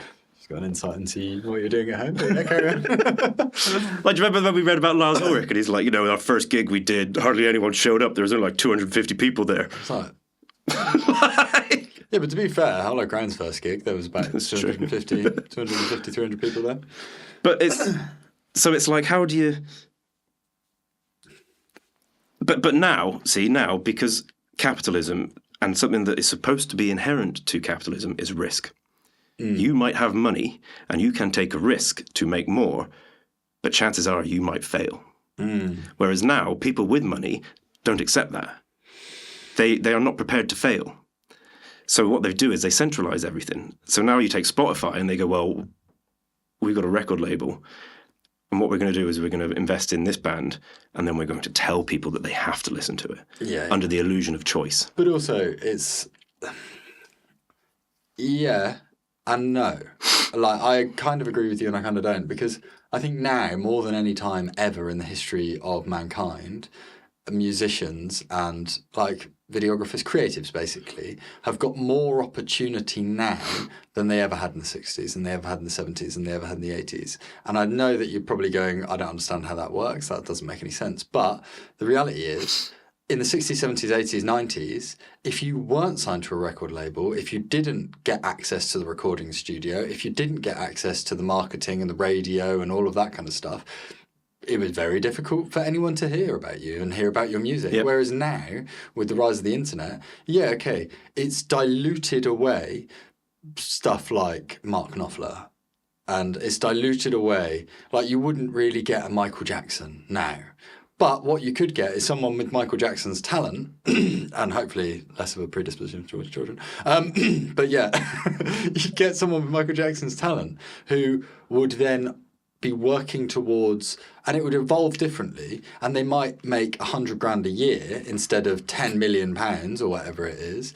But so the pool, the opportunity pool, the money's still the same because people still want to consume. The opportunity pool has widened. The ability for people to self-publish and self-promote and to get to somewhere on their own back has massively increased.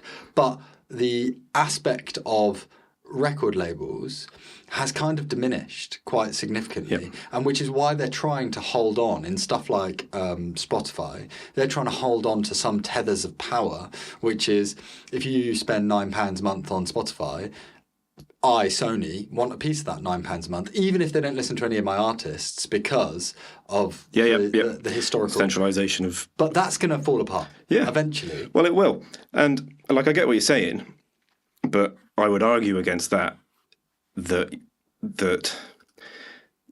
argument itself is a symptom of modern capitalism. Because what you're saying there is that capitalism is about the individual, that it's about everybody having a chance to succeed, which it isn't.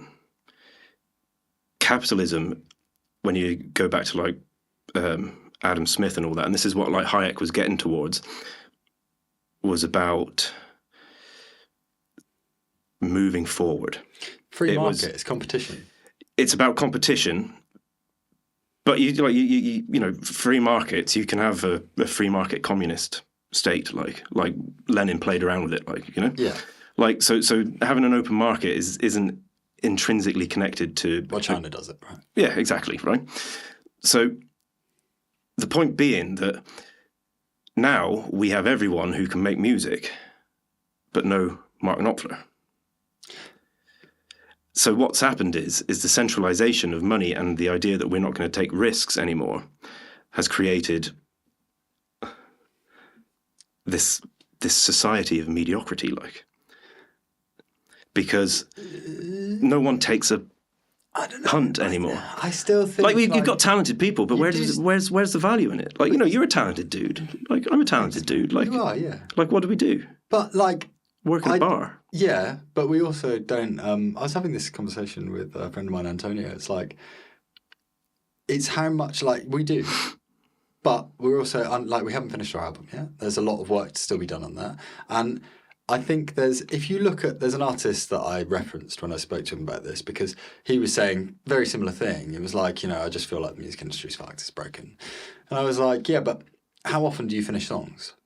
How often are you releasing songs? How much have you put into ensuring that you can entirely curate your own craft to release it? And I know that in the past, people like Mark Knopfler, he had to be really good at guitar and songwriting. And then he'd turn up to the studio, he'd get the best producer because it was paid for. He'd be in the best in the studio, millions of pounds spent on the record. And then at the end of it, boom. But now you've got 80 or 95 split deals where the record label takes 95% of your revenue. You never see it, and you get 5%. And then also that 5% you've got to pay off the debt before you can get anything else. So you basically see no money. Yeah, that's what I'm saying though. Is I don't think the record industry's doomed. I think the whole system's doomed if it carries on going. The system is doomed. And we did that. I mean, we put out the best song of the last 30 years in Copenhagen.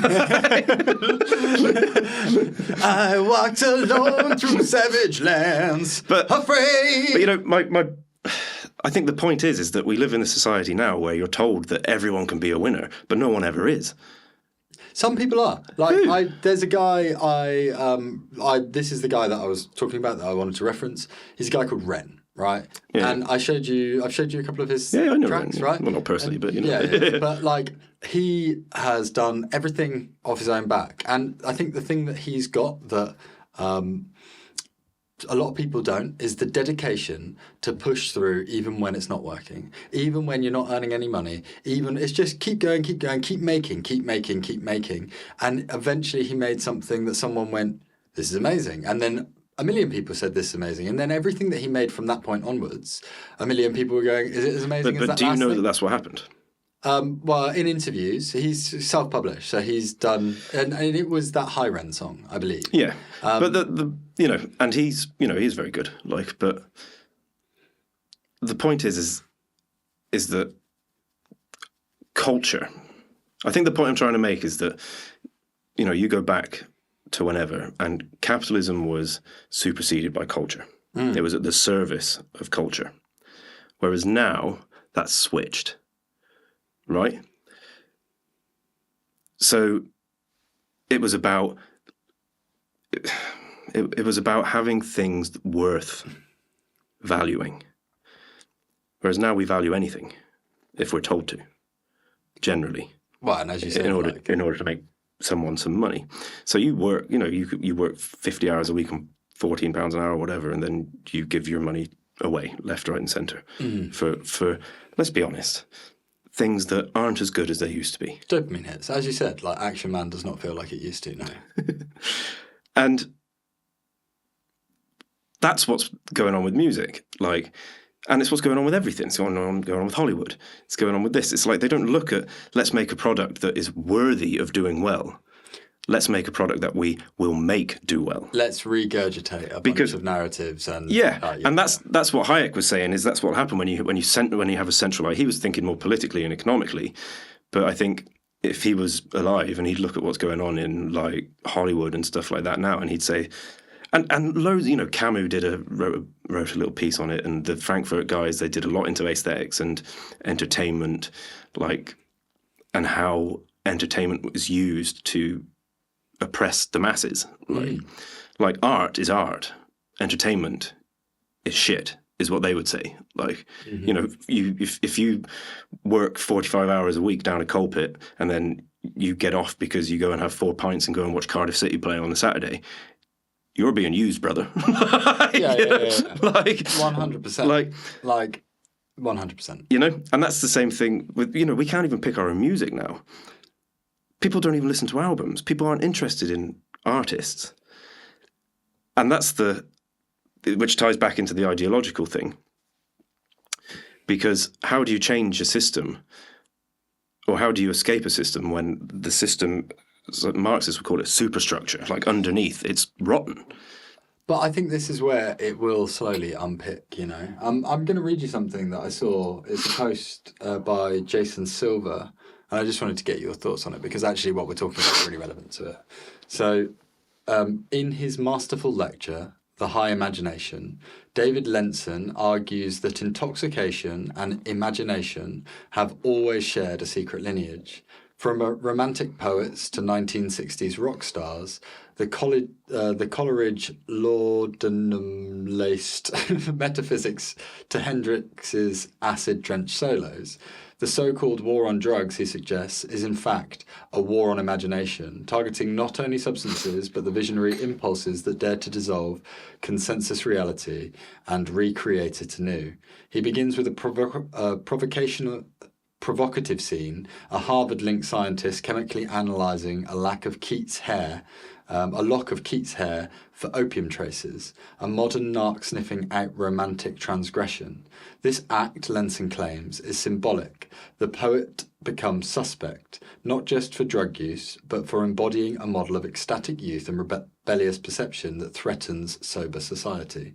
Lenson then traces a wide genealogy of artist intoxicants, from Keats to Coleridge to Baudelaire and Nietzsche, all the way to Hendrix, Janis Joplin and the Grateful Dead. He shows how the romantic ideals of imagination, dissolving diffusion, dissipating in order to recreate, found in rebirth in psychedelic music culture, where improvisation became the sonic equivalent of getting high, structure undergone, ego dissolved, and pure potential unleashed. He draws a powerful parallel between secondary imagination and musical improvisation, particularly in blues and rock. The best musicians, he said, enter altered states akin to a psychedelic consciousness, where rhythm, ESP, and surrender coalesces into an ecstatic creation. To improvise well is to be in the moment, and that is unrepeatable, ungraspable, and infinite. But the imaginative arc collapses with the fall of Saigon, which Lenson sees as the symbolic end to the romantic counterculture. What follows is corporate rock, pop fakery, a la Milli Vanilli, and the artistic, a la Milli Vanilli, and the artistic culture terrified of risk, improvisation, and altered consciousness. The imagination is tamed. The high becomes suspect. The music industry trades transcendence for reproducibility. And in the end, Lenson urges us not to forget that in the same culture, forces that outlawed drugs also sought to suppress the radical freedom of perception. They enabled Keats, Hendrix, Coleridge, Morrison all stood as figures of high imagination, dissolving reality in order to rebuild it in a richer, stranger form. And I think, like obviously Justin Silver's got away with words and I'm not very good at reading them, but I think that's quite telling. I think there was obviously a culture of psychedelia, but then also the way that he references that to the flow state of a musician and the freedom. Yep. Like I was listening to Creedence Clearwater Survival, right, and I was listening to this morning, and what was that really famous song that they did? It's gone out of my head. They've done loads. Yeah. It's like Sitting on the Dock of the Bay. Was it that? No, it was something like that. I can't remember what the fuck it was. But anyway, I'd never heard this song like I heard it this morning. And I didn't realise it was like 12 minutes long. Like, because they were just there. And it was an explosion of like feeling. Yeah. You know, they were, and I think that's what in today's society, that's what needs to be rebirthed. It's the bringing back into feeling. That's why with the music, like we spent a lot of time with Hollow Crown looking to reproduce what we did in the studio. So playing to click track, making sure that everything, but that again, like inadvertently. That was conforming to. Yeah, we didn't mean to, because all we were trying to do was trying to make the thing that we'd made again perfectly on stage. But in reality, it then completely removes the ability for us to fuck it up and to be able to follow flow and move, you know? Yeah. There's a few, like I'd argue against, I think that's very pro-psychedelic cake. I love psychedelics. Like on that, to narrowly limit expression to after Coleridge, who was like, 18? I don't know. I'm assuming the beginning of the 1800s, maybe. Mm-hmm. I think, ignores a wealth of very creative stuff that was done not under the influence of modern psychedelics. But done under the influence of altered states. Because even prayer is an altered state. And I think that's what he was trying to get at. Because he probably, to get at the true creatives back then, they're probably religious. Yeah. You're talking about like Aquinas states. And... Like even breath work though, even if you're sitting there and you're breathing. And, Shakespeare. Yeah. Like... What were the... This is it. Like, it's aiming for something higher. And this is, I think, if you get into, like, the spiritual aspect of the economy and where it's gone. And Erich Fromm's really good at this. Psychologist who wrote after. So he wrote a book called To Have or To Be, which theologians had really gotten into, and psychologists in the early 1900s. This idea of like there's two fundamental perspectives of living, to have or to be. Like I want to have things or I want to be a thing. I want to be an object, please. Yeah. Well, that's essentially, that's at the core of like definitely the Christian mystical experience. I want to be an object. Like I am the object. Do as you will, like, with me. It's like the opposite of, like, the counterculture against objectification. Yeah, right? Yeah. I mean, it's not being, I don't want to be your object. Like, I want to be God's object. Like, so there's a difference, like... Agent of God. Yeah, but it's definitely this, like, kenosis, this emptying of anything that resembles a self. Mm-hmm. But, like, freedom... And this is what, like, the existential, so like I was talking to you earlier about the existential psychologist, it's all based on freedom and choice, freedom and will, or love and will, like, and you have to have the freedom to create. You know, the psychedelics aren't what made Jimi Hendrix play like that. Jimi Hendrix, being a free, creative individual, did that. Psychedelics probably helped.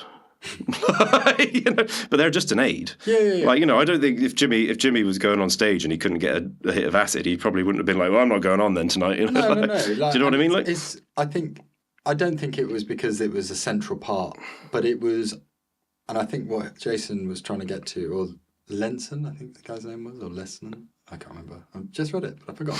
I think what he was trying to get at was that by entering these altered states, it wasn't for that moment. It wasn't because they needed to go on stage and play the guitar solo that was going to shred like nothing else. It was just the experience of taking a step back away from 2D reality consciousness, the ego, and looking at and being able to then completely tap into creativity as a flow. But you know, he's tying it into like a war on drugs things. But there's so much like and this is something that like pro-drugs people consistently try and push, is they're like, you know, you can't do this with drugs. But you know, Keats and Coleridge and like they're very educated people. Yeah. They're very clever. These people are geniuses without drugs. Like Jimi Hendrix as well, like, you know? Yeah. Like, there's a difference between a very intelligent, creative person utilising psychedelics or synthetic drugs in order to achieve something and a guy that just sits in his room coked up. There is. Like, like, you know? And like, also, like, it's not, I mean, we've talked about Charles Manson a couple of times, right? It's like, it's not, a lot of people go, oh, well, you know, psychedelia is all peace, love and happiness. It's like, well, obviously it cannot be as well. There is that. This is an ideology, right? Like we talked about. It's about how do you... Everything starts off cool. How do you process it, you know? Finishes being burnt outside a bunker in Berlin, doesn't it? Yeah. Exactly. But yeah, I think we are now, and you know, I hope we are now.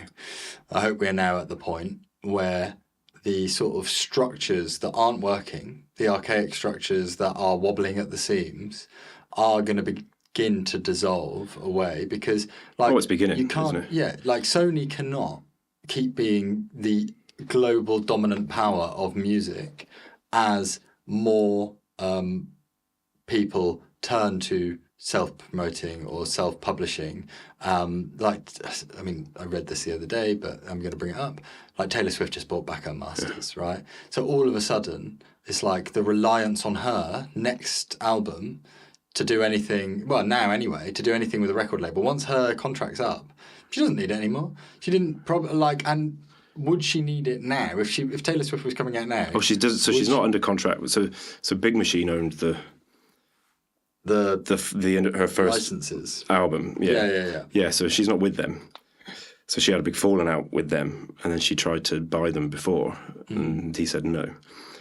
And you know, there's even ideology there, because Big Machine now have really embraced like the conservative Christian country kind of thing.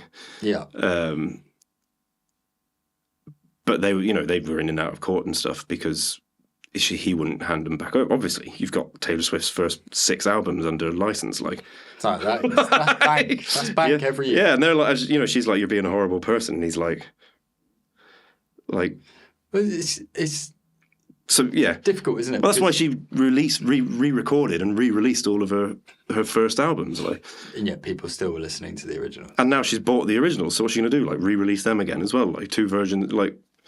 Well, I guess that she just wants the control of it, and that's fair enough, isn't it? Like, because now she has control of her own work and she can afford to do it, so why not? But I think that's the kind of stuff that is going to start to dissolve away, because, like, Taylor Swift was a while ago. Oh, yeah. I think, like, Taylor Swift, Ed Sheeran, like that whole plateau of, like, even like the Foo Fighters, right?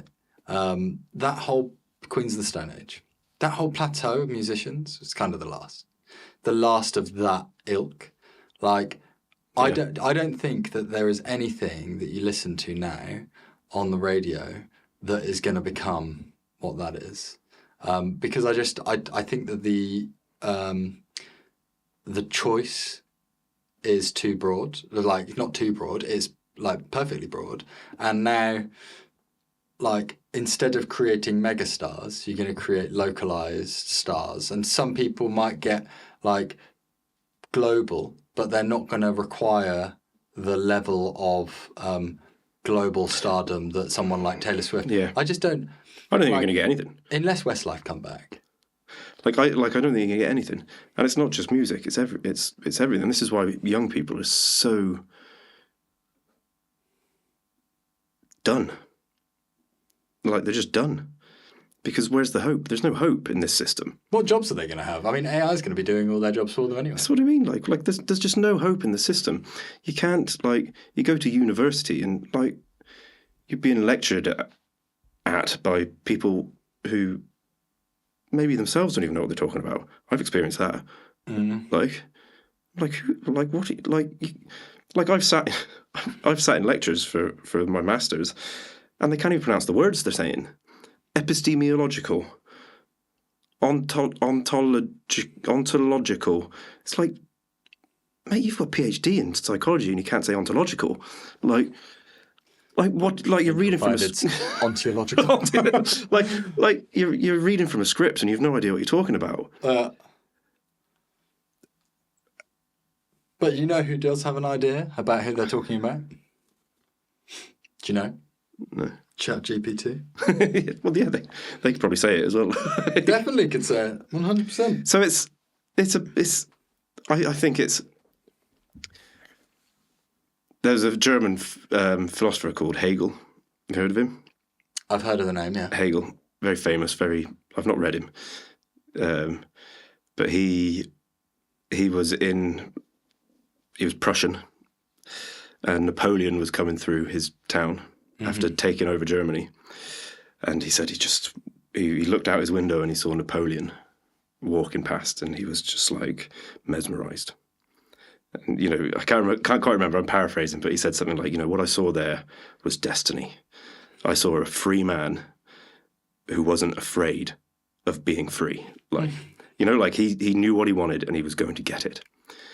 And, you know, when you look into the French Revolution and liberty, equality, and, you know, very left sort of ideas at the time, you know, what he was saying is he saw this new crest of a wave of progress coming through and things are going to be different. And then the British and the Russians beat him, right? And he said, in his diary or something, it said, I just have a complete sense that the defeat of Napoleon is the victory for mediocrity. And it's like, that's what we're living, isn't it? Like, nothing's good, nothing's great. What was the last thing, like the last song apart from Cobra Kai that we wrote that you heard there, where you're like, that's great. That film was.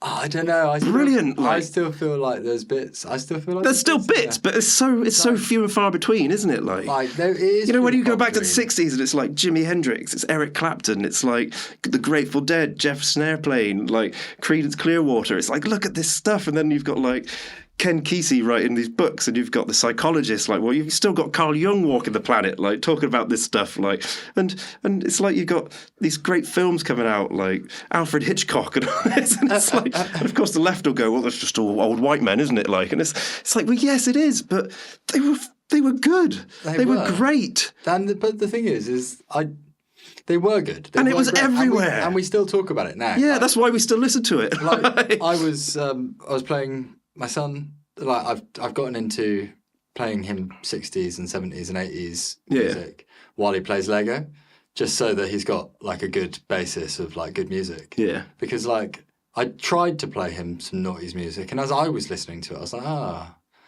this is kind of, there's some good stuff in there. Yeah. But this is also where you can start to feel the shift. And all of a sudden, there's like a lot more shit going on. It's like... And it's like a lot more soulless. A metaphysical shift, isn't it? Yeah, and like it goes from even the 90s was like, it was kind of almost changing right at the end of the 90s.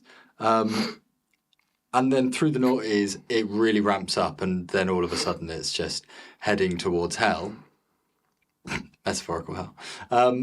But one thing that I've noticed is that all of the songs that you listen to, like, and for Shire, I'll just put the Essentials playlist on. Yeah. You know, I'll just go 60s Essentials. Play me the 60s Essentials. The things in the 60s that are like, every single one of them's amazing. And every single one of them, you know. And you're like, man, I haven't heard this in ages. This is great. What a great song. What a great band. Like, this is all of this. And then you look at the band again and you're like, let me check those albums out again. You're like, oh my God, look at these albums. These albums are like also fantastic, also amazing.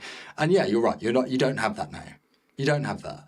But I do think in the same, it's In the not the same culture. field. Yeah. If you hear something that hits you like that, it's almost counterculture. Yeah. Isn't it? Well, and culture always had it. Culture shifted. So, you know, like the 30s or whatever, it would have been like jazz or blues, 40s something else, 50s soul or whatever, and 90s Nirvana. But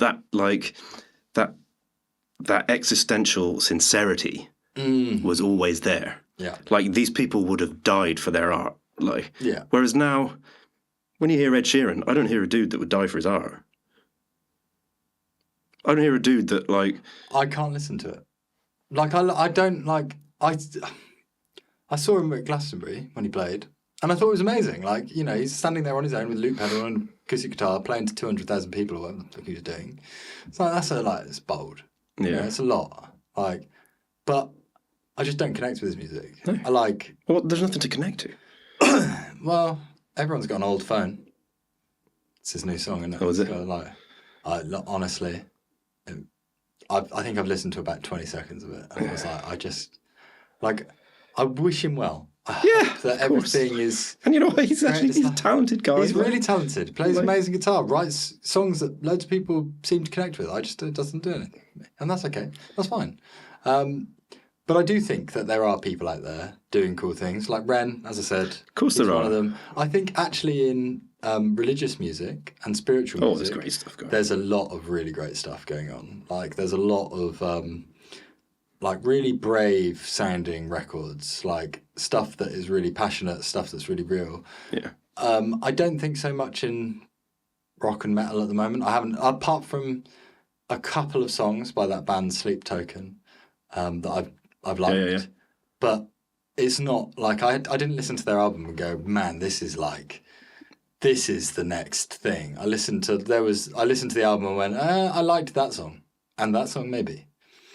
But, like, listening to Iowa by Slipknot just doesn't exist anymore. There is no, like... And I don't know what it's causing that, because... Well, it's because they're trying to tell you what to listen to. Right? Think?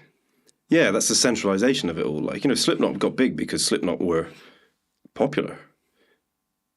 I just saw this great band at a festival. Like, try and even get on it. Like, try and even get on a festival anymore. Try and get in front of an audience. You can't do it. Like, we tried. We gave it a good slog. Like, and Yeah, but I feel like we could have tried harder. well, you'll always say that, won't you? And, like, I will forever say that. everyone, you know, you have to say still that. feel like Otherwise, we've it'd just got- be nihilism, wouldn't it? Well, I've still got I still feel like we've got the opportunity to just continue to try harder. Taryn, send us the mixes. But yeah, I think it's a different game when it comes to music, and It's not even a game anymore. it's a different field. Yeah. Like, it's the reason, like, what I've resolved to with it is that if I don't do it, I'm unhappy. Yeah. If I do it and I get that out of my system, then I'm a better dad, I'm a better partner, I'm better at my life, right? Yeah. So I now am doing that because I love it. Yeah. And there's no other reason to do it, really. Like, and if that is, like, if one day it makes a little bit of money and I can go on holiday with my kids and you can go on holiday with your kids and we can go, like, on holiday together and be like, oh, great, we made a couple of grand and that's Cobra great. Kai finally took off. Cobra Kai. And that would be nice. But also, I didn't do it because of that. Like, and I don't, like... It's like... I get what you're saying. I don't even want And I agree with you. You wouldn't want it either. Like, if you all of a sudden, and we've spoken about this, if you all of a sudden needed to start going away for 6 months of the year to travel around, you wouldn't want to be away from your kids for that long. No. I wouldn't want to be away from my kids for that long. And I guess that's kind of changed because people back then would be like, yes, this is all about and this is like, and I guess this leads into what might be a next section, is like Two Hat Man, right? Because you can say Tommy Two Hat. Tommy Two Hat. You can say like, it makes me happy, and I need to do it, and therefore I'll do it. And wearing your universal hat, you're right, but wearing your definitely embedded in this world hat, I would really disagree with you from a like Marxist economical perspective. Pray tell. Because all you're doing, so you spend 15 years of your life becoming brilliant at something. Yeah? Whatever that is. And it could be anything in this country at the minute. Music, film directing, dancing, choreography. You could be a fucking really good bricklayer. You can, yeah. Okay. What does it... But if all it achieves is you then get to sit at home and indulge your hobby so you don't feel like killing yourself... I never said. Well, yeah, I'm blowing it up. Like, you know what I mean? Like that's not freedom. You're stuck in an economic system that doesn't serve you, right? And now I've got one hat on here, and I have two hats, right? I would actually argue. But no, carry on. Yeah. So with this hat on, my argument is, when you say we can still make it, we can still do something, we can still make money, your logic is flawed. Because that's what the system that you live in wants you to think, but you'll never do it. Like, a wren might do it, and you might manage to do something for 6 months, but you'll never achieve the economic security that a Mark Knopfler achieved, living in a different, less individualistic form of capitalism, which isn't supposed to be individualistic in the first place. It has an individualistic epistemology, a way that you come at things, but the reality of things is social. Right? So this is my one hat on. Okay. Yeah. Yep. But does that make sense? Like, it makes total sense, but can I... Like, it's cynical. No, can I just... Yeah. For 1 second? Yeah. You say that individualistic capitalism. Yeah.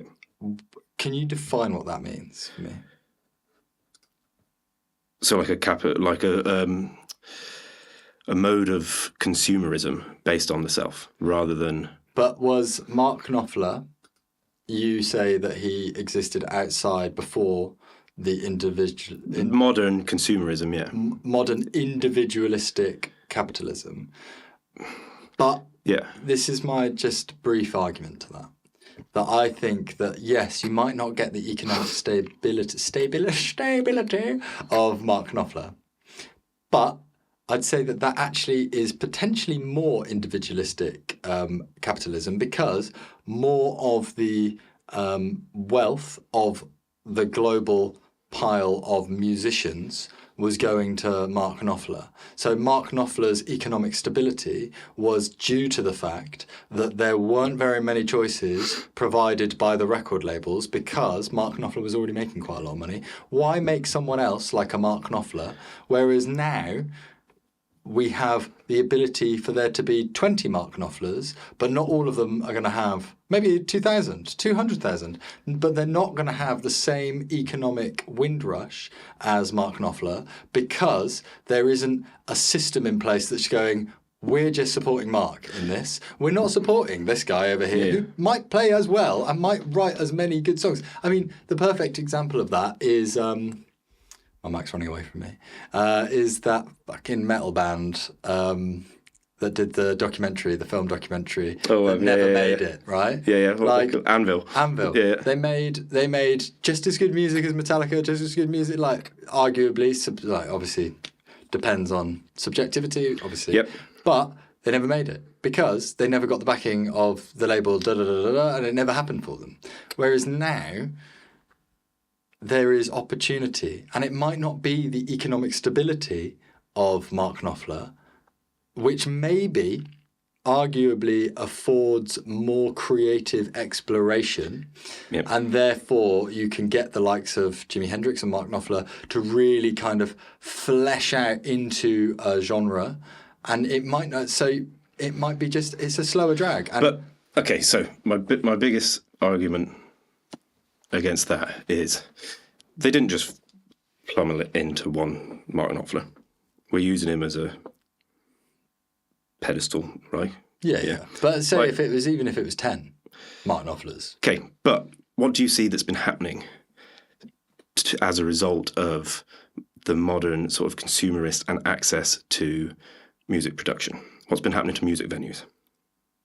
Disappeared. What's been happening to tours? Disappeared. What's been happening to like the visibility of artists? Oh, and also tours have got very expensive. Ridiculous. Yeah. Tickets for Tool are like 200 quid. Yeah. Ridiculous. I mean, they've always been expensive, relatively speaking, like not maybe not that expensive. Yeah. But the point being is what was that the third one? Sorry? I can't remember. Is that when you focus on the individual, because it's, I'm not talking about like a value here of like, should you and I be able to sit in and create music? Of course you should. Anyone should be able to sit in and that's brilliant, the access to music. But the problem is the industry, and the industry is reflective of the current economic system, which is a complete and utter distortion of what capitalism was meant to be. Right? So when you talk of a free market in capitalism, what you need for that free market is a Sony with a Mark Knopfler, because they build an industry around the success of selling something like Dire Straits to people who want it. And off the back of that, you sign other people, like Big Machine did. They have Taylor Swift, and, obviously this is going back 20 years now or whatever. But look at what they're doing now off of the back of him keeping hold of those. The number of artists that he's like Riley Greens and like Jameson Rogers and people like that. Big Machine Records. Like, it's like, whoa, like probably off of the money that they've generated off of one Taylor Swift. Like, so like what'll happen to them now? I don't know. But it's probably a big enough payout. What is it, like $100 million or something like? Probably. But so when you have an industry, it's going to pack up by a boat. Yeah. Disappear. Yeah. Like, you have to have that hope. The capitalist system is built on hope. You can succeed. You can be Mark Knopfler. And even if you fail being Mark Knopfler, you can be something relatively close. You can live off of it. That's the point. Because, again, I'm saying all this with a particular hat on. Like, when you live in the system that's capitalism, there has to be upward mobility and downward mobility. You have to be able to succeed or fail. Otherwise, the whole value system collapses. Why make music if no one cares? Why make music if you can't live off of it? Okay? And now this is with a certain hat on, which is based off of like an economical model, which is supposed to give people meaning and purpose in life. Like, I strive to be a successful musician. What happens when you come to terms with the fact that no matter how much you strive, you will never be a successful musician or a successful actor? Well, it depends what your framing of success is. Yeah, but this is other hat. That's other hat. But is it other hat? Within a cap. But this is the point. This is the individualist it's the economic speaking. hat, right? Okay, so this is the individualist speaking, and this is why capitalism is failing, as we both know it's failing, because it's moved away from its roots, and it's gone into something that's like a post-capitalism, where people are like, yeah, but define success. Money is success in capitalism. In capitalism, yeah. And we live in what's supposed to be a capitalist society. Now, if you're going to have money and success, it has to be a meritocracy, right? If you're good, Mark Knopfler was good. Yeah. He was amazing. Probably still is. Eric Clapton was good. If you work hard and you get good at something, you will be rewarded. But how many people in North America during the time of Mark Knopfler and Eric Clapton do you think could also play really good guitar? Lots. Lots. But there was hope. And Not for those motherfuckers. There though, was. when they There were was. dying on their deathbeds at 78, and they were No, like, you lose "Never it. quite And this is made it." and this is where Marxism comes in, and they'll say, capitalism is a sham. But the fact is, and this has been the whole the whole pipeline of the American dream, is that it's the same reason that like Mexicans flock to America because they've got a good throw, just for that chance that you can make it. Yeah, but we've lost it. But I can't make it. I would argue that I'd argue that you can still, but I'd also argue that the chance is so infinitesimally small. But I suppose it's no different than playing the lottery, right? Like the chances and the stories that you hear, like the serendipity, the sheer coincidental things that happen that make these large, and also the people involved. I think more, and while I agree in part with what you're saying, I think more that what we've lost is we've lost the faith in the economic system, like globally, and we lost faith in our political systems. Yep. That's a different sort of, Well, it's not, because it's all controlled by the same thing. We've lost faith in the companies that are producing things and the stuff that we're consuming. But we're now there's so many people that are trapped in the sort of consumption cycle that it's keeping everything kind of just generally afloat. But I don't see that what was before, which was everything was curated and given, which is what led to here, because it was like, you've got Hollywood, you've got big record labels, whatever.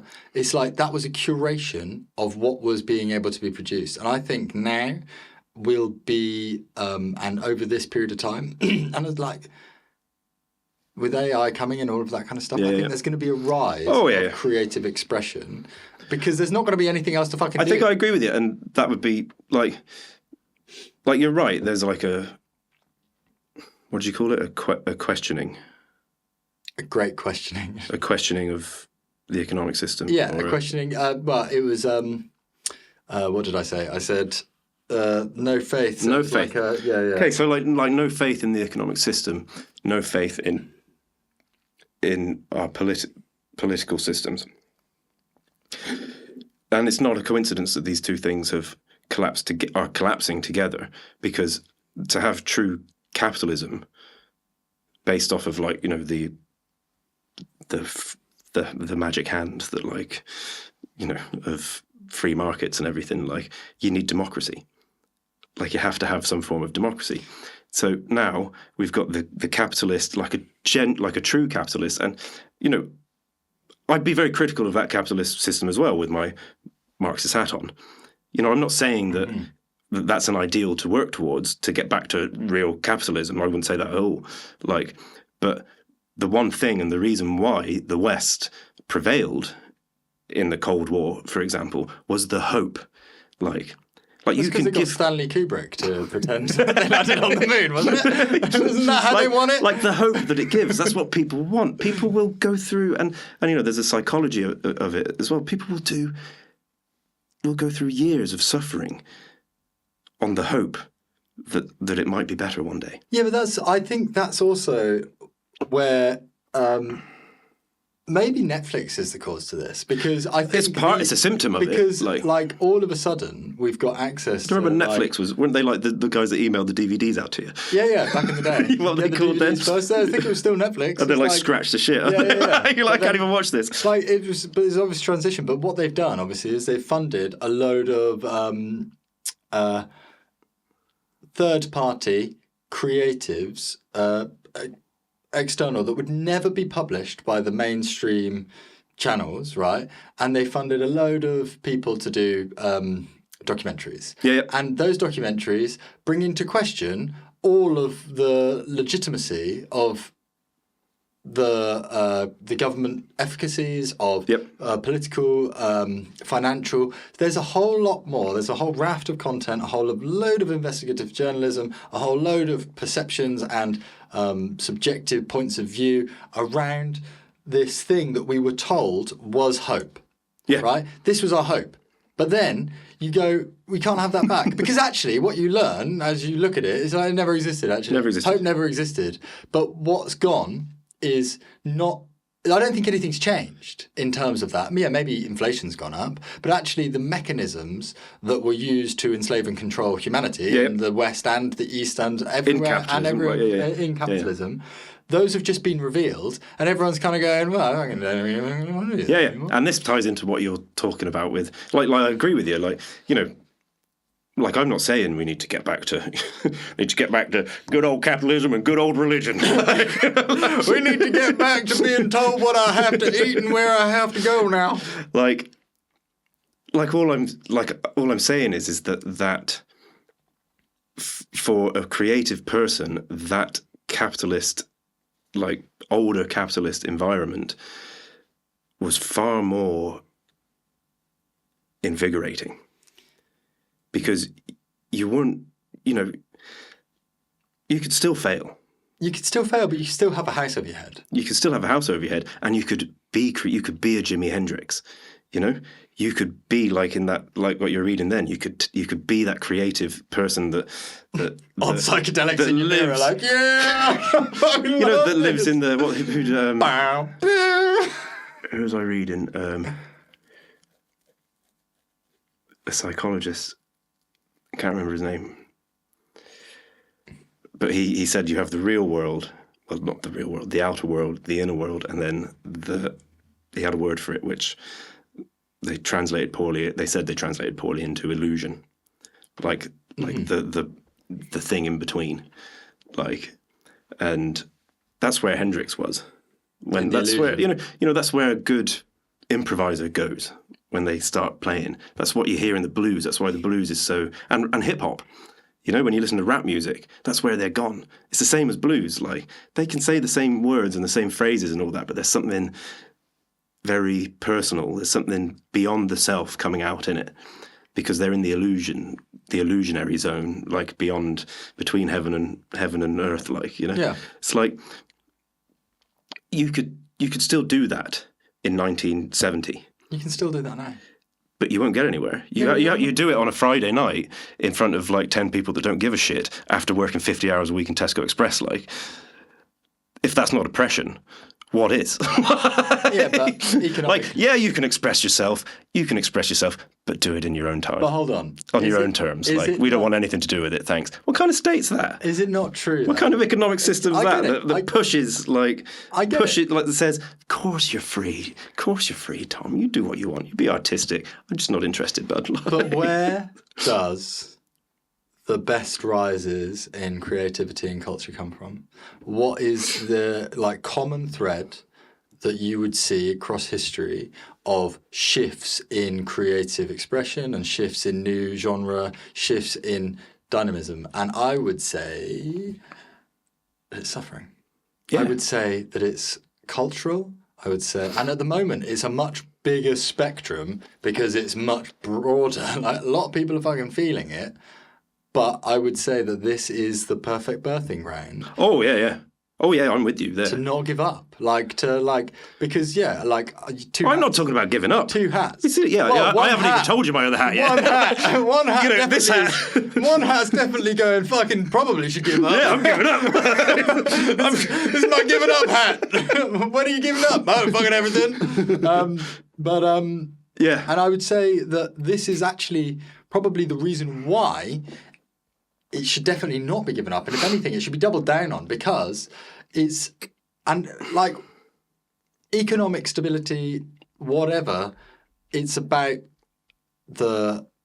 and I'm, as you know, I'm in the other hat quite a lot, right? But economic stability, fine. We all need to feed our kids. We all need to, but what we all can't do, and what you are very good at, what I would like to be better at as I work through it, is expressing the times, the emotions through music and through song. And I don't think like that is something that, as I said, I need to do to keep myself like relatively sane. Yeah, yeah. And if I don't do me it, too, yeah. if I don't do it a lot, like Kez knows, and she'll be like, you need to go and do something about that because I'm miserable, I'm just grumpy. You know? And it's not that like it's the sheer act of doing that is the release valve. It's not the sheer act of, because the thing that annoys me the most is like when you've done it, it's like, well, what do you do with it now? Like, it's like this podcast. Living Proof, what do you do with it? Like? No, Living Proof. Like, the whole thing is, I'm just going to put the episodes up. Well, that's it. I'm going to post them on my... In my head, I'm like, who gives a shit? Like, yeah, I'm going to put them like, with this hat on. Like, well, I'm not going to market it because it's not. I'm not interested. But that's where a lot of people have reached. The world of that, and that's then moving into the other hat. Second hat. The second hat, which arguably the brighter hat. Oh yeah, much happier hat. Like, because you're right. Like that first hat is essentially, it boils down to nihilism. Like everything's meaningless. But it's a shame because, and this is I think what you're getting at is that we are living through this transitional period, and I think in 50 years' time, probably that quick, 'cause things do move quickly now, is people will look back at this and be like, that was crazy. Like, because we are living through that like epoch, we're moving into a different era of not just economically and what. This is the dawning of the age of Aquarius. They were wrong. It wasn't then. It's now. Happiness and understanding. But yeah, maybe that would be seen as it. I don't know what is it like. You know, the wars. Like how the further away from it you get. Like now we look at the Enlightenment and you say, well, you've got like from the Reformation, some people are like the Enlightenment starts there and goes right through, or like modernism and now postmodernism. So in 300 years' time, they might look back and be like, those 1900 to 2100, that was a real shift going on there. Started with genocide and World War and got into this complete ideological farce where world economies were collapsed and money became meaningless, but they weren't actually able to go to war with each other because everyone would die. And then it broke through, and who knows how long this will last, but it will come back, and people will, because once you break through it and you realise that mediocrity is stifling. Like, I hate it. I hate the sense of not being brilliant at something, But don't you don't have to eat or consume. You don't have to eat mediocrity. You don't have to bathe in mediocrity. You don't have to exist in mediocrity. But what you can do is a radical act of defiance in existing in, like, quality. Yeah. And that is a radical act of defiance nowadays. Like, even from, like, what food you eat, where you, like, where you get your vegetables from, how much, like, the whole, and I think... Live radically. When you it's live radically, but it's living in prayer, right? Yep. And it's, like, beyond the span and the scope of all of the things that are causing the problem. Yeah. And just being like, no, I just don't choose to fucking accept it. Well, it's not even like, you could even take that further. Albert Camus gave a lecture called Create Dangerously. Ah, nice. And he made bombs. This is in the 40s or the 50s or something. Just making hand grenades, oh, cool, man. Well, that's, and he was like, as an artist, he was like, he was worried about what's happening now as well, and he was seeing it the way that, like, a C.S. Lewis was seeing it or a Hayek was seeing it. Like, he saw where we were heading. Did you say Salma Hayek? Hayek. Hayek. Not Hayek. Salma Hayek. Cool. Is that his name? I don't know. Cool. I don't know what I said. And he was like, the more, and he was obviously talking as well about Soviet Union a lot. Like when you get into the stuff from the 40s and 50s, they're always aiming it at what's going on in the Soviet Union. They're like, be careful. These people think this is a good thing. it's not like this limits freedom. And they were like, but also what we're doing can limit freedom as well. Limits freedom as well, but it limits it to our favour. So if you could Yeah. if you could just like our brand of authoritarianism. Yeah. But Pinochet, Saddam Hussein. Freedom. What is it? He may be an asshole, but he's our asshole. He said, when you're creative, like we are. Like I'd say I'm a creative. I'd be like at my core is this like need, and you're creative when you don't do it, things start falling apart. Like but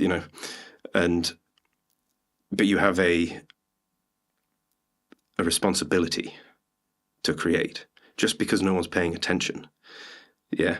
And this ties into, he was big into one of Freud's lot, Otto Rank.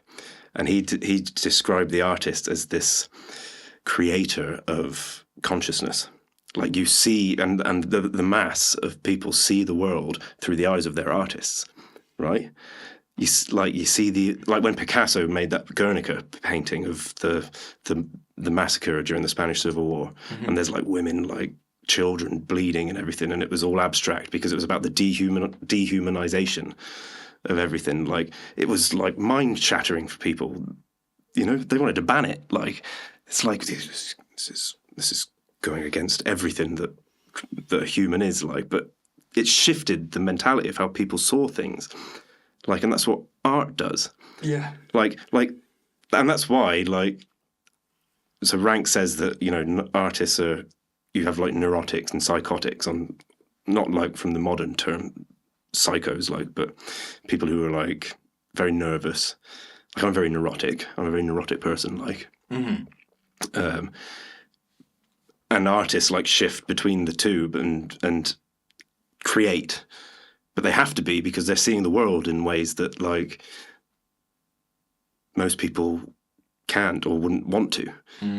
Like, why would you want to live in the suffering, like, and then create art out of it? And this is why so many artists are like tortured. And if you're not that bad, then you're lucky as an artist. Like, but you create and you have a responsibility, like from God. It's the ultimate act of defiance. Yeah.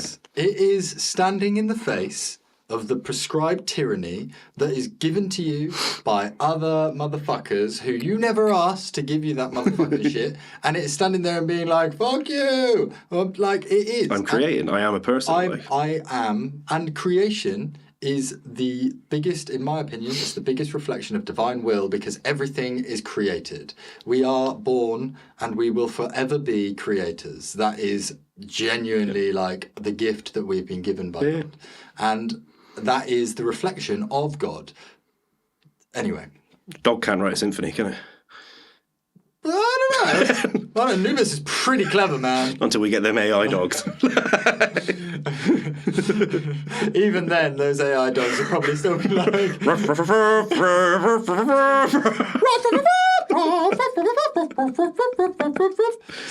it's not really what I wanted a pet. Yeah, but you don't have to feed him. Oh, well, suddenly no, I just have to teach him music theory.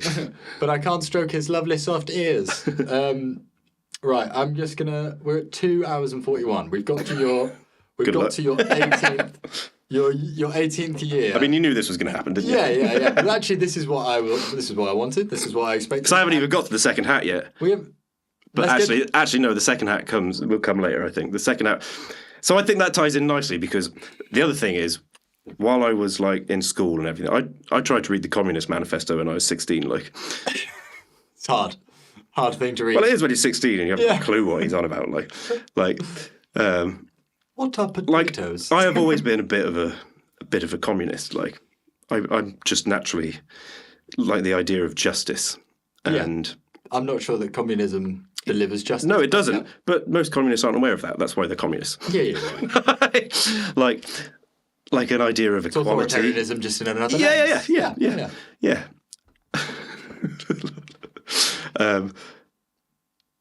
And that's always not explicitly. But I can talk to you about like oppression, and that's that hat, right? Like, and that hat is a hat that can only view the world economically, and as history as a dialectic between oppression and freedom. Yeah, according to economy, which is a very Marxist thing. And I can still slip into it when I get angry. You know, I can still be like a horrible little Marxist, like, and like, oh man, talk you should have gone to Bristol.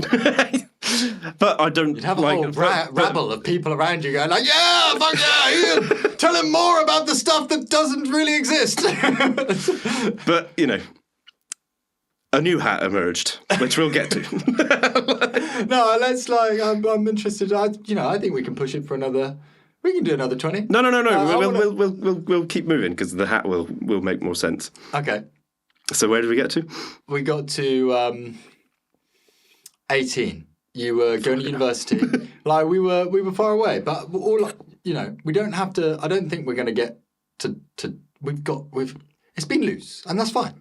But we can come back and do this again. And I enjoy this a lot. So we can do this. We can do this once a month if you want. Like, I'm happy to come back here and we can go through your entire life. I mean, we've got to 18. Well, we're like detours, isn't it? There's detours. Yeah, talking about stuff. Yeah. But anyway, so you're 18, you're at university, you've arrived. I meet Linda. You met Linda. So you didn't know Linda until you went to university. That was a big part of your life. Still is. Yeah. Didn't finish uni. But you did, Kids, yeah. So played in bands, dropped out of uni. I was all pretty, didn't think much. Everything was quite tacit. Just wanted to play music. Didn't think about, I didn't think about the world much. Mm-hmm. Even I'd say that was a period when I sort of moved most, because when you're not really looking at things, you become, I'd say, a bit of a conservative. If you're not really, you're like 20, 21, just focusing on playing the guitar.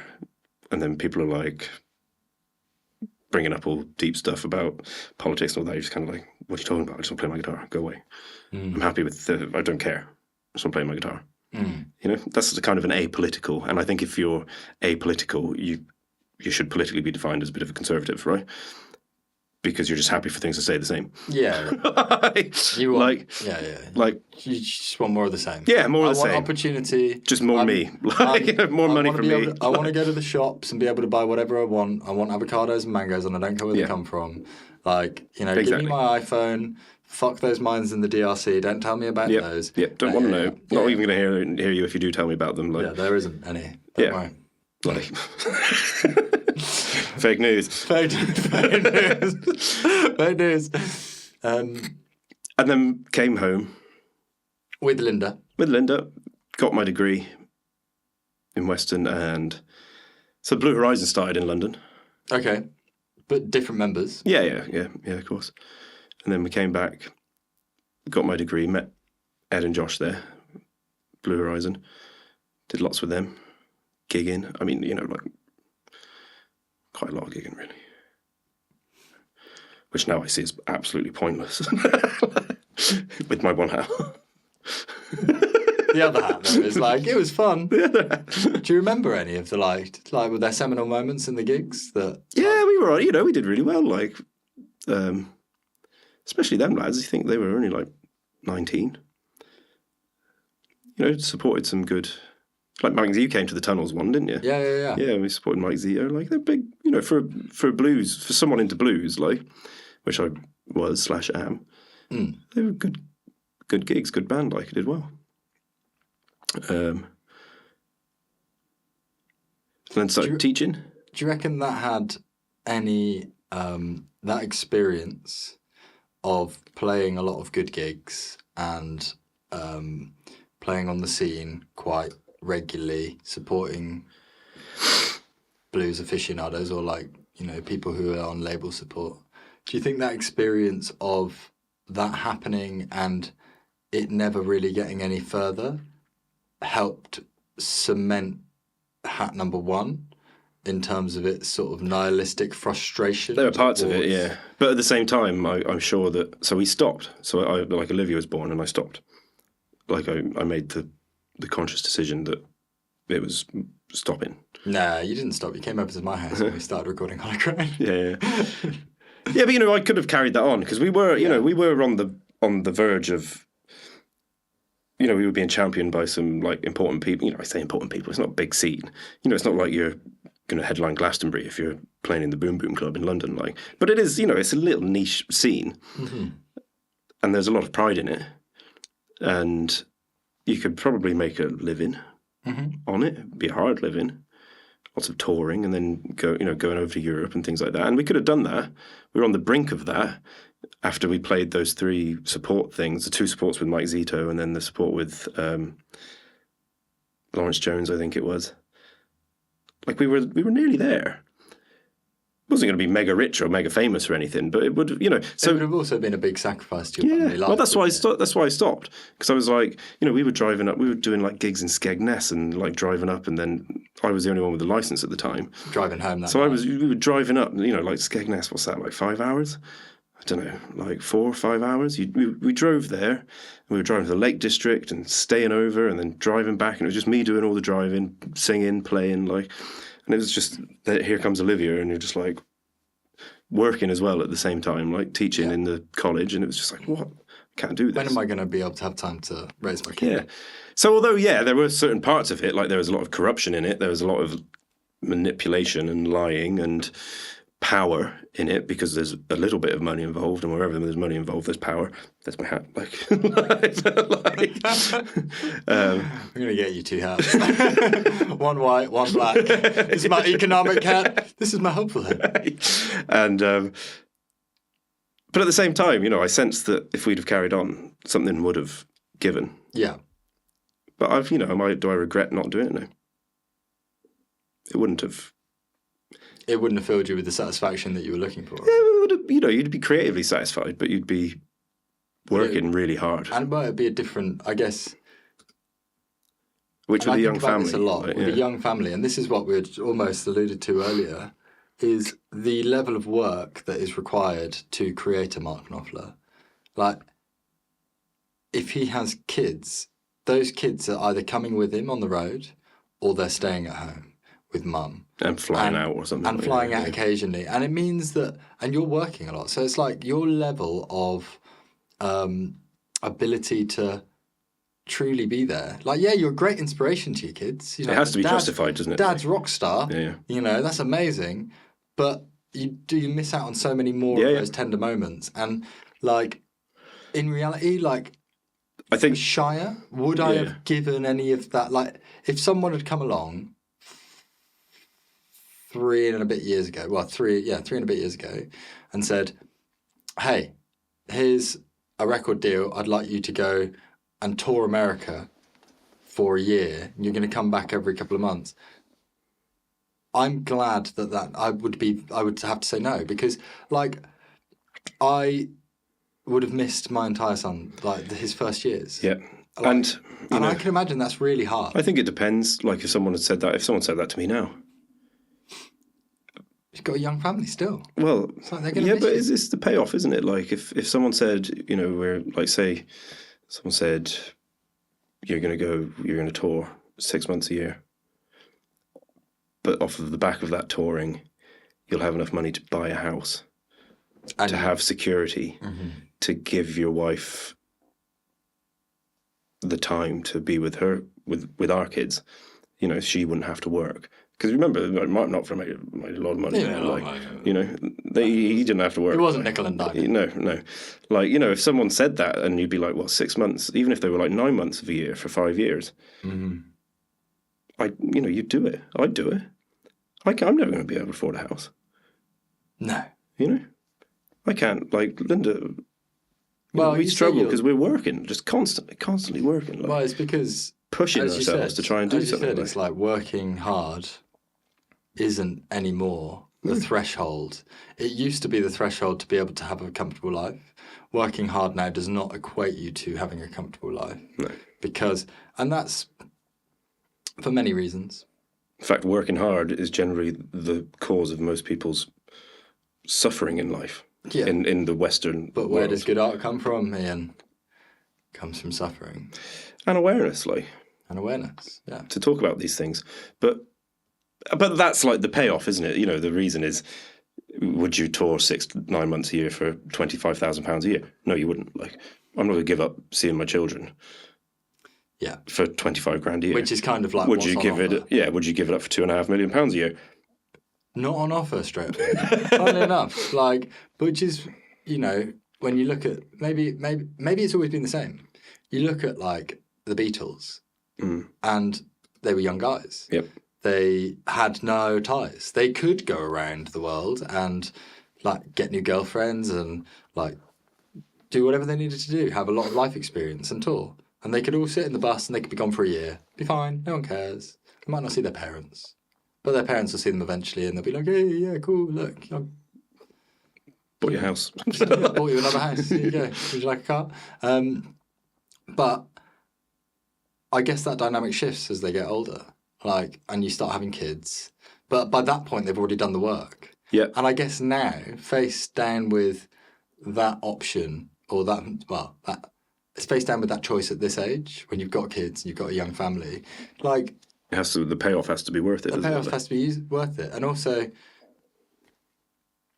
yeah, like, and that's why I think in this life, in this realm of self-publication and all that kind of stuff, I do think that there is more option because it enables like creator content. It gives people the ability to be able to still serve their family, to be able to still maybe even buy a house. I mean, like, look at those people that get some stuff on YouTube and they like, it goes wild and they're like, oh, cool. Now I can buy a car. I've never been able to buy a car before. Like, buying a car, new car. I look at that and I'm like, how does anyone ever do this? I don't even want one. How does anyone ever go into a dealer and go, 40 grand? Yeah, Sure. yeah, cool. I'll buy that. Sign myself up to that. Doesn't make any sense to my brain. Like, Crikey. don't get it. But, I mean, I think it's about work, isn't it? It's about what you're willing to do. And obviously you have to earn money. So you have to do some level of work. I think in my, like, if at the moment, obviously I'm doing this for the time being, there might come a point where I'm not making any money from this and I have to get a job. I've already made the conscious decision that if I have to get a job, I'm going to get the most mindless job I can possibly get. Because I don't want to, like, the problem that I had with my old jobs is they were so mined that by the end of the day, I had nothing more to give. So That's it. And I think, you know, we come to that. And maybe that's more with, you know, they say since COVID, like, people have been leaving jobs and people want to work from home. And people want this, and, you know, the conservatives are like, it's because people are lazy and they don't want to work and whatnot. Like, and I'm not sure that's what it is. I think it's that people are, you know, it ties back into what we were talking about before about the collapse of things. Mm. So people are saying, well, everything's collapsing. Not much is making sense anymore. So I'm going to start looking inwards. And maybe not in a, you know, obviously that can be in a really negative, individualistic way, like to hell with everyone, like. But it can also be in a really spiritual... Is this other hat? This is the other hat coming on. Here it comes. Woo! I'm ready. It can also be in a really spiritual, authenticating way. And I guess that, like, the biggest, you know, other hat on, the biggest life-changing thing for me was being able to step back from the first hat and see it as a fucking hat. Like, you only think like that when you've got the hat on. Take the hat off, and the world looks completely different. Mm. And for me, that was Christ. Like, that was coming to terms with that, because that's what he teaches. He's like, don't worry about none of that. Yeah, there's an economy. Doesn't define you. Yeah, there's a music industry. Doesn't define you. Yeah, there's shit jobs. Doesn't define you. All you who are weary, I'll give you rest, like. And a new hat. And a new hat, yeah. And that's when you start, like, and that's what people are realising. That it's just the rat race isn't worth it anymore. It was. It used to be. That's why, like, our parents' generation, they're a lot happier. They didn't have all these, like, mental health problems because there was hope. I'll work hard and I'll buy a house. You and me work hard. Can we afford a house? No. No. Worked hard for 12 years. Couldn't afford a house. Did have a house or a flat at one point, but someone else had to provide the money for the you'll get me putting on my other hat on now. and even that, it's like that was just a blessing from my partner at the time's dad that was able to afford to do that. Yep. But otherwise, that would never have happened. Like that would never have happened, and that's the reality that we live in. And that is because there was we were very blessed. Yeah. You know, that is a massive blessing, and it's not a normal thing. Like, it seems it happens, but I feel so like for the people who if that wasn't the case, wouldn't have been able to afford a house. No, Couldn't exactly. afford a house now. Worked like fairly substantial jobs. Couldn't afford a house. No, exactly. And that's what then drives... So when you say people are losing faith in the system and losing faith in the political side of it, this is why. Because it's collapsing. Essentially because of greed, right? But, and this is where you talk about the transition era. It's capitalism. What's actually happening here? And this is where I started thinking of, you know, when you look at history and like, especially like spiritual takes on history as like a movement. Like, what is this era doing? Because there's a lot of suffering in it, but it's pushing people towards what I call God, what like Jung would have called the self, you know, individuation, self-actualization, living an authentic life, all of this stuff where actually people are losing faith in that identity that previously we would have built based around an economic system that worked. Yeah. Yeah. I am a lawyer. I behave like a lawyer. Doesn't really work with the as within, so without, does it? As within, so without. Yeah. Have you ever heard of that? No. So as within, so without, as above, so below. Right. It's I think it comes from like Navajo and Native American. Right. So it's translation of that. And it's like as within, in terms of the way that we feel and the way that we are inside, is the way that we are outside. And it's the world that we interact with. Yep. And as above, so below. It's like as is heaven, so is below. Like it's the same. Like it's basically saying it's all the same. Yeah. Right. And it's all about how we interpret and how we decide to show up for ourselves and therefore for our communities and for our loved ones. Communities, that's it. And you start, and that's what's happening. And people maybe aren't aware of it yet. They haven't. I suppose in a psychological way, they're differentiating, right? It's this idea of like, here you are, you're firstborn. You know, you're like, with Christian terms, you're like a firstborn. Here you are, here's your identity, right? But what happens when you start questioning the whole structure that surrounds that identity is it starts pulling apart, like, and here's your real self, and here's this identity, and of course this is going, what the fuck is going on here? And this guy's like, no, I'm Iain, I'm a musician, I'm a communist, like that. Like, this guy's going, none of those things exist, dude. Let go. Yeah, let go of it. And then it eventually has to fall off. But then also it's then, like as you said, it's not that part, like you can be a musician, you can have communist views, but you can also recognise that none of that's what they are. And it's like that hat, it's masks. And that hat makes sense here. Yep. But actually, what are you in here has got nothing to do with this. Yeah, because you're not so a lawyer. That hat, like, so as within, I'm not a lawyer. Like a little boy me is not a lawyer. That's it. Like, you know, in my view, I'm a... I'd say it without appealing to that real individualistic thing that is the solidifying of this. Like psychology, they say you differentiate. I think this is like Jung or someone, but then you have to integrate. So what happens is this is like the shadow. Yeah. So this would be like your shadow, your unconscious, like your thing that lies beneath. So like Jung says that when Jesus is in the desert, he's fighting his shadow. Because, imagine you're Jesus wandering through the desert and you've just realized, like, I can do things that other people can't.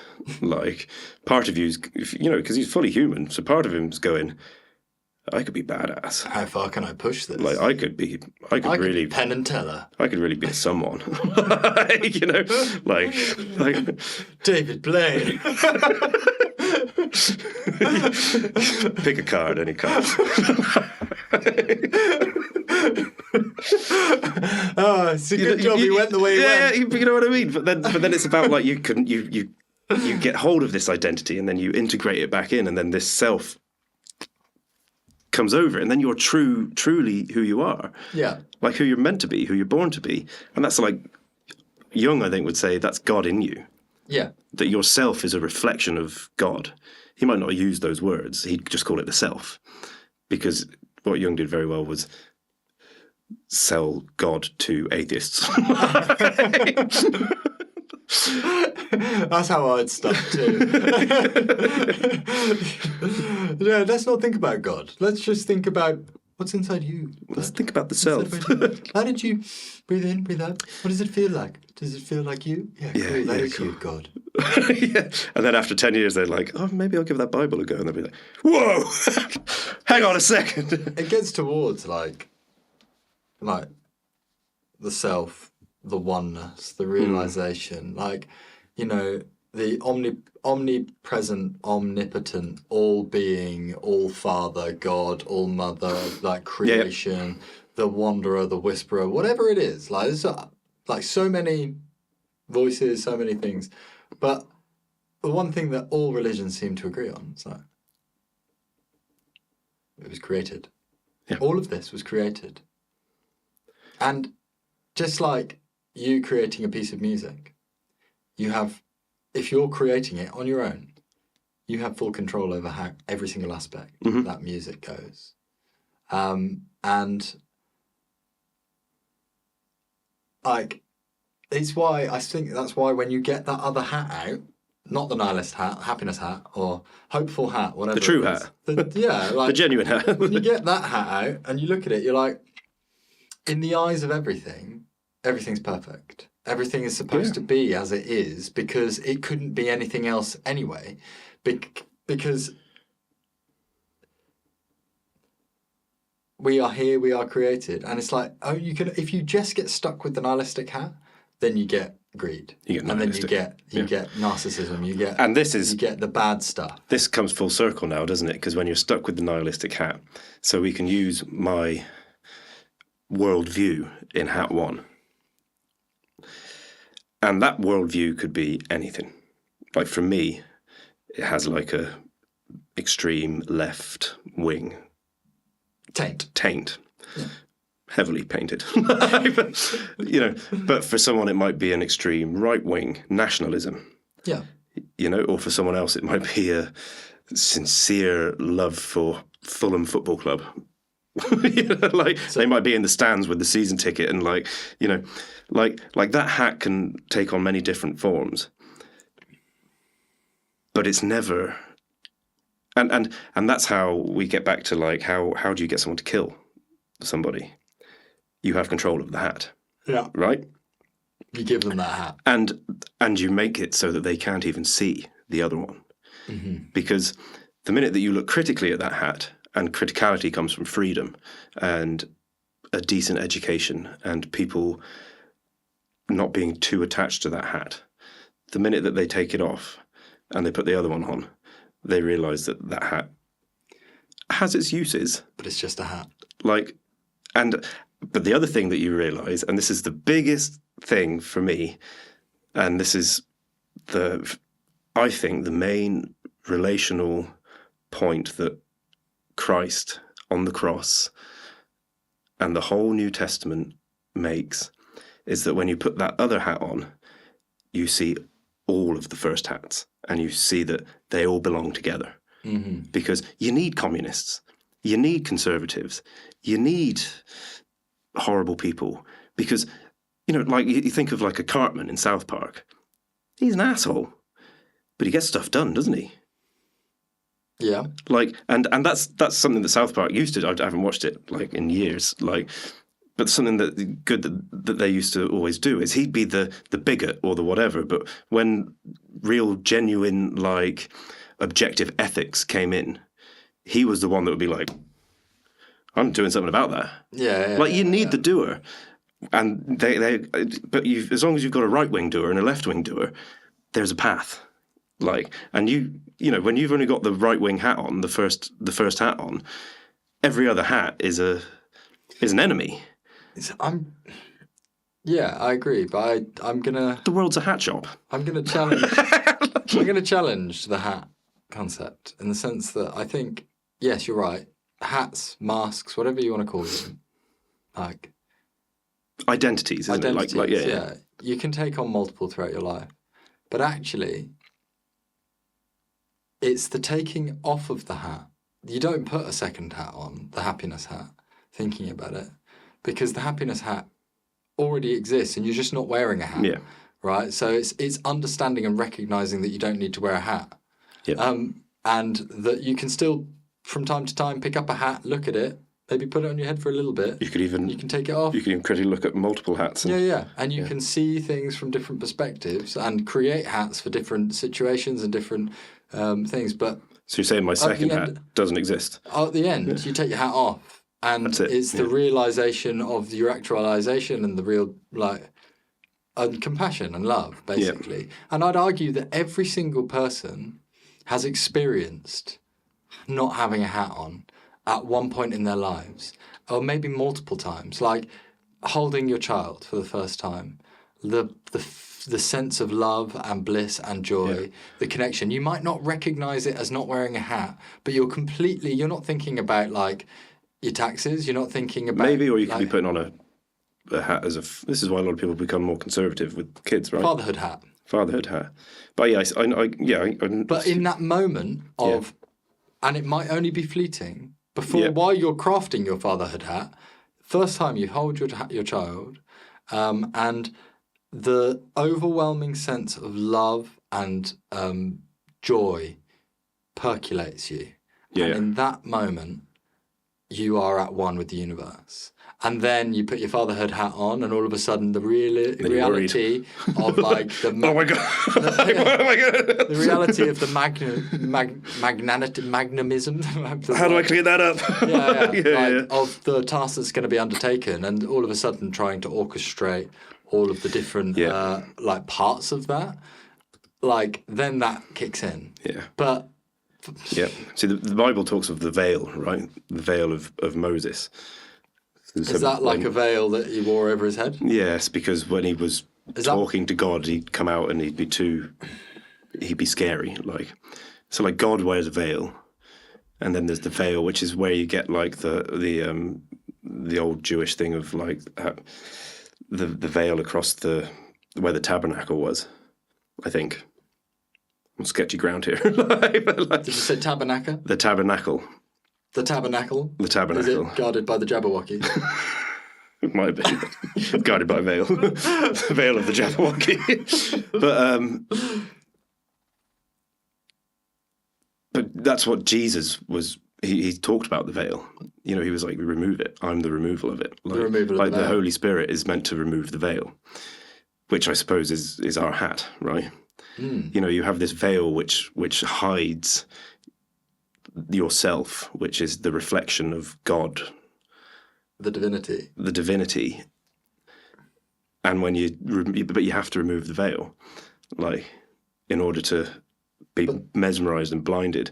You know, it's like the St. Paul blinded on the road to Damascus or whatever it was. Like the veil was removed and it was so blinding. He's like, oh, what's going on? Jesus is there like, why are you persecuting my people? Because that was his job, to run around and kill Christians. And then he's like, the veil is removed and he's taken off the hat of being a persecutor, and he's blinded. So it's like literally the removal of the veil. So maybe in the new translation of the Bible, it could be like Hat. took off his his baseball cap and Make nihilism great again. it's. But also, from a creative perspective, those hats are really important because it's those hats, it's the understanding of those hats, and it's the channeling through those hats that create the art that then help people take their hats off. Yeah. So I'm gonna, with 3 hours and 13 minutes, I'm gonna call it there. And we're going to do another one of these because we've not got through your life at all. So when your great-great-grandkids... This is just philosophical... When your great-great-great-grandkids look back at this video, they're going to need to watch more because they'll be like, great-great-great-granddad was a deep motherfucker.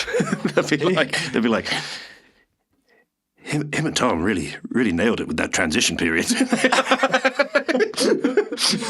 What do you mean, floating head? Look at those embodied motherfuckers, poor dudes. Look at that. Remember when there was space and time? Oh, screw that. Hey, want to make a song? Yeah, cool.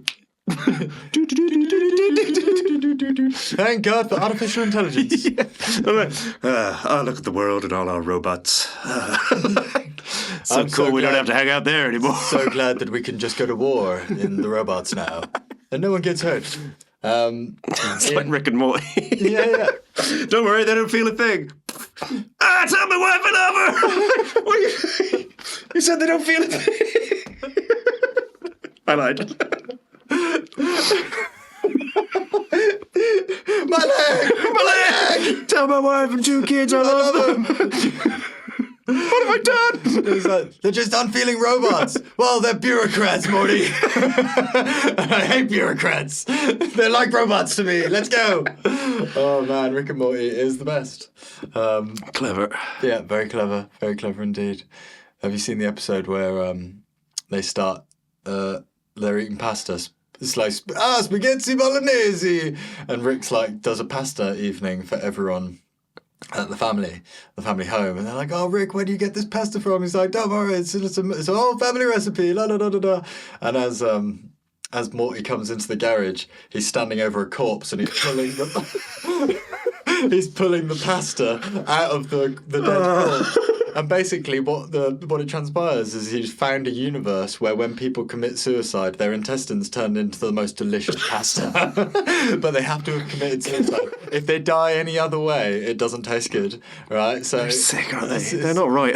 But then, like, obviously Morty wants to go and see what it's like at this world, and he goes to this guy's funeral that they've eaten, and he's like, "We had him for dinner," and he like tells them, and then the planet basically sets up an industry to try and get people to commit suicide so they could sell the pasta of their populace to aliens, because all of a sudden, and it's amazing. It's so you should. That's watch definitely got a communist hat on, right? Yeah. It's totally it's got a lot of hats and capitalism hat. It's like that's what I mean. Like, it's big capitalism. Like capitalism gets you to kill yourself so they can sell your intestines. To the point where, like, he tries to get Rick to create like a human body with no arms and legs, but it's just got a stabby claw. And when it realizes what it is, it stabs itself and kills itself so that they could get the pasta from this. And the way that the ending, I'm not going to spoil it for you, but the way that they get everyone to stop eating the pasta is just amazing. It's in the latest season. You should check it out. Iain Eccleston. Oh, we're still going. Still going. Iain Eccleston, it's been great having you on. Let's do this again because I enjoy this. This is one of my favourite parts about podcasting, actually. Just getting to shoot the shit. Cool. Anything that you want to say? Any final words? No, we'll do it again. Go listen to Totalism by The Savage Mind. Is that right? Totalism? Oh, totemism. Totemism. Yeah, Totemism by The Savage Mind. It's really Totalitarianism.